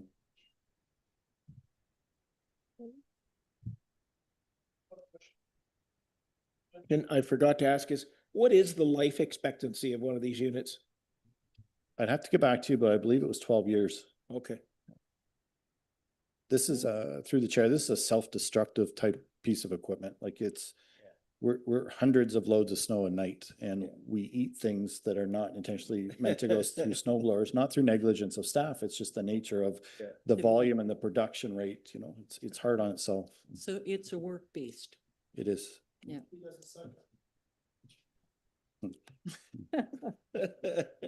You get those moves.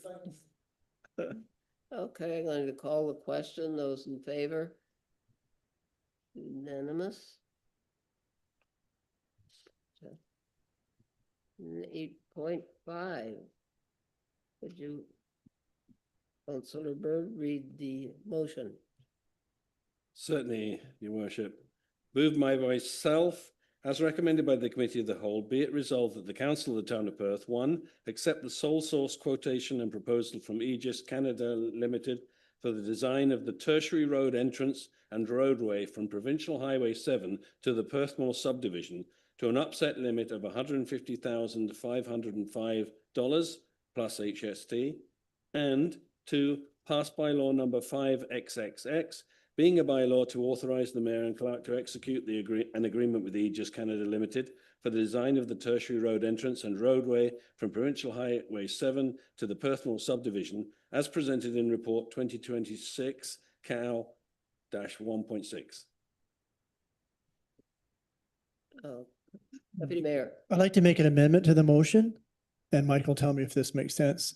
That Town Council directs staff to request a delegation at AMO with Ministry of Transportation for 2 reasons. One is to see if we can get some of these costs covered because we're redoing Highway 7, and also to try and start the process of asking them to help us out with our share of the costs for Highway 7 when we do the big project. Be nice to see if they'd give us a few $1 million.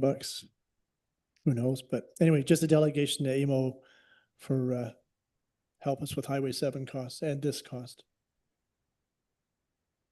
Thank you. I had a question about the original motion. So that will be a town street once it's finished? Through the chair, I guess there's 2 parts to that. In the short term, yes, it'll be a town road connecting to Perthmore. The long-term plan is that a partnership with the county to convert that into an arterial road, at which point it become or the county would build the rest of it and it would become a county road. Yeah, thank you. So we'll vote on 8.5 and then consider oh, sorry, you're so quiet.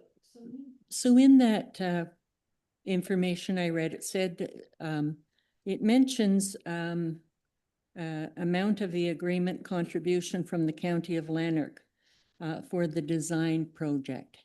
Mentions that at kind of at the tail end. So there's, just so I understand that, what's the county's contribution to this? Because this will form part of the eventual arterial road, and staff will be bringing forward a report and an agreement to council in the next month or 2 on that. So the county and town staff have been discussing the arterial road again. The county's prepared a new proposed agreement to split the cost of that project. Because this design here would be for the intersection and the first part of that. That's where the county comes in. Both of us have collected development charges towards this. So that would be the intent to fund that from the development charges. Okay. So voting on 8.5. Those in favor? Very good, unanimous. And could you read it? Could you capture Ed's motion? Would you mind reading it again so we're all clear? So the motion that you just called for a vote on was for the original motion? Yes. Okay, so that one we're not voting on, is that right? And we're doing.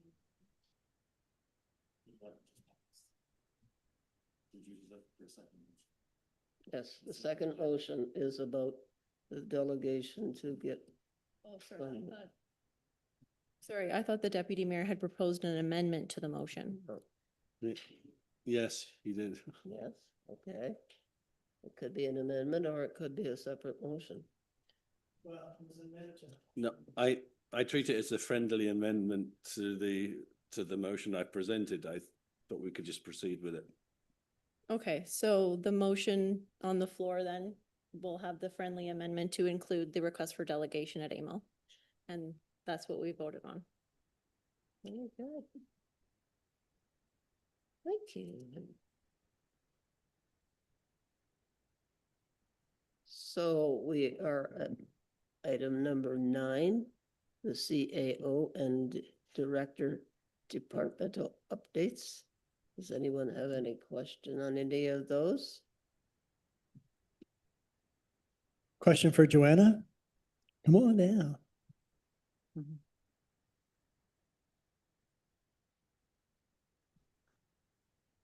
So Joanna, I don't want to put you on the spot, so don't answer if you can't.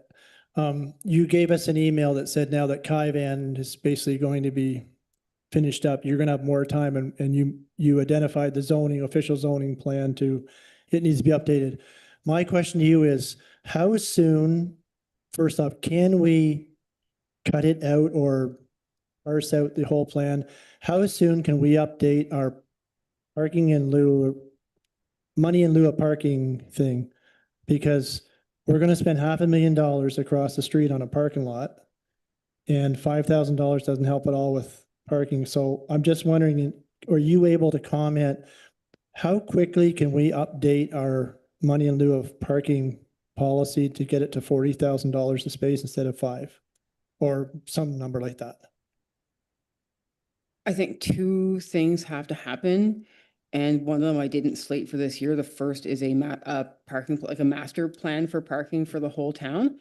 That's been sort of on the docket for things since I got here, but I felt like the official plan and the zoning bylaw were more critical.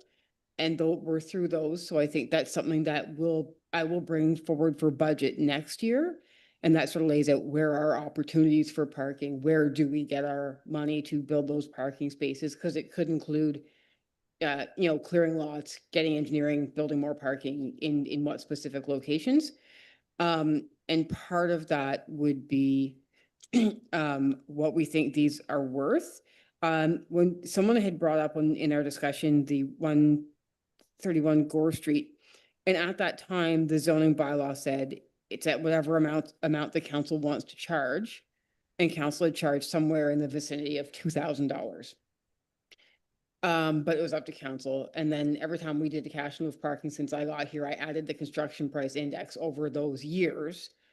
And it still didn't amount to much more than, I don't even think it was at 3,000. So then when I redid the fees with you guys, I just took the opportunity to bump it up to 5,000 because I thought that was something that everyone could get on board with, knowing that it is significantly higher, but we've got to sort of balance, I think, some things out.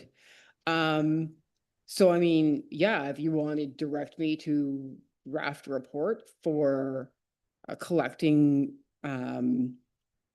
more money for cash in lieu of parking, or revision to the planning fees again for various things, I'm happy to look at that. The only thing that I will say is that most developers are looking for variances in parking, and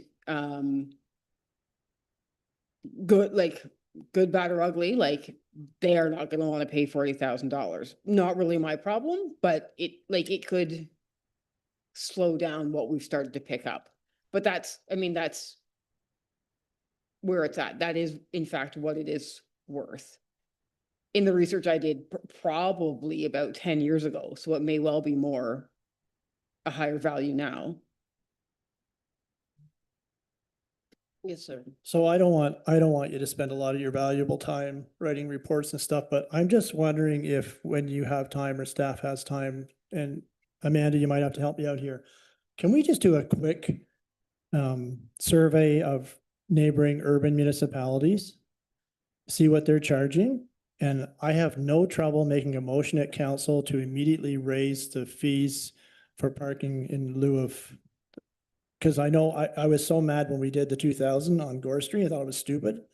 And I'm disappointed that we're $5,000 because basically I'm providing on-street parking for these guys now. And I know staff are going to be challenged with dealing with all the on-street parking that we're going to be facing. So if it can be arranged sometime this year or hopefully in this next, 2 or 3 months, if you let me know what the neighbors are doing, I'll make a motion in a second to. Yeah, break yeah, I it. can absolutely do a quick survey of the areas around. That wouldn't take me long at Yeah. all. Yeah, because we're behind everybody, I'm sure. I don't think we are, No? actually, but No? not No. historically, but we may be now. Okay, thanks. Is your question of Joanna? Go ahead, then I have a question. Yes, thank you through the chair. First of all, Deputy Mayor beat me to the punch again on this one. I was going to ask the same question, but I will ask you. There is nothing.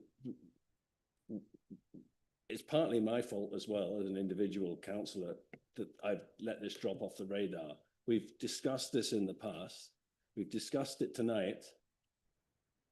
There is nothing to stop us as a council deciding. Can you speak into the mic, Councillor Bird? Sorry, I will do so. Thank you. There's nothing to stop us from looking at an individual section of any bylaw and amending it. And this in relation to this thing. And we've already discussed what sort of things we're looking at. So we don't really need the overall parking plan, I would suggest, and that we've waited on and waited on. And secondly, we've already started talking about numbers. We are so far behind on this.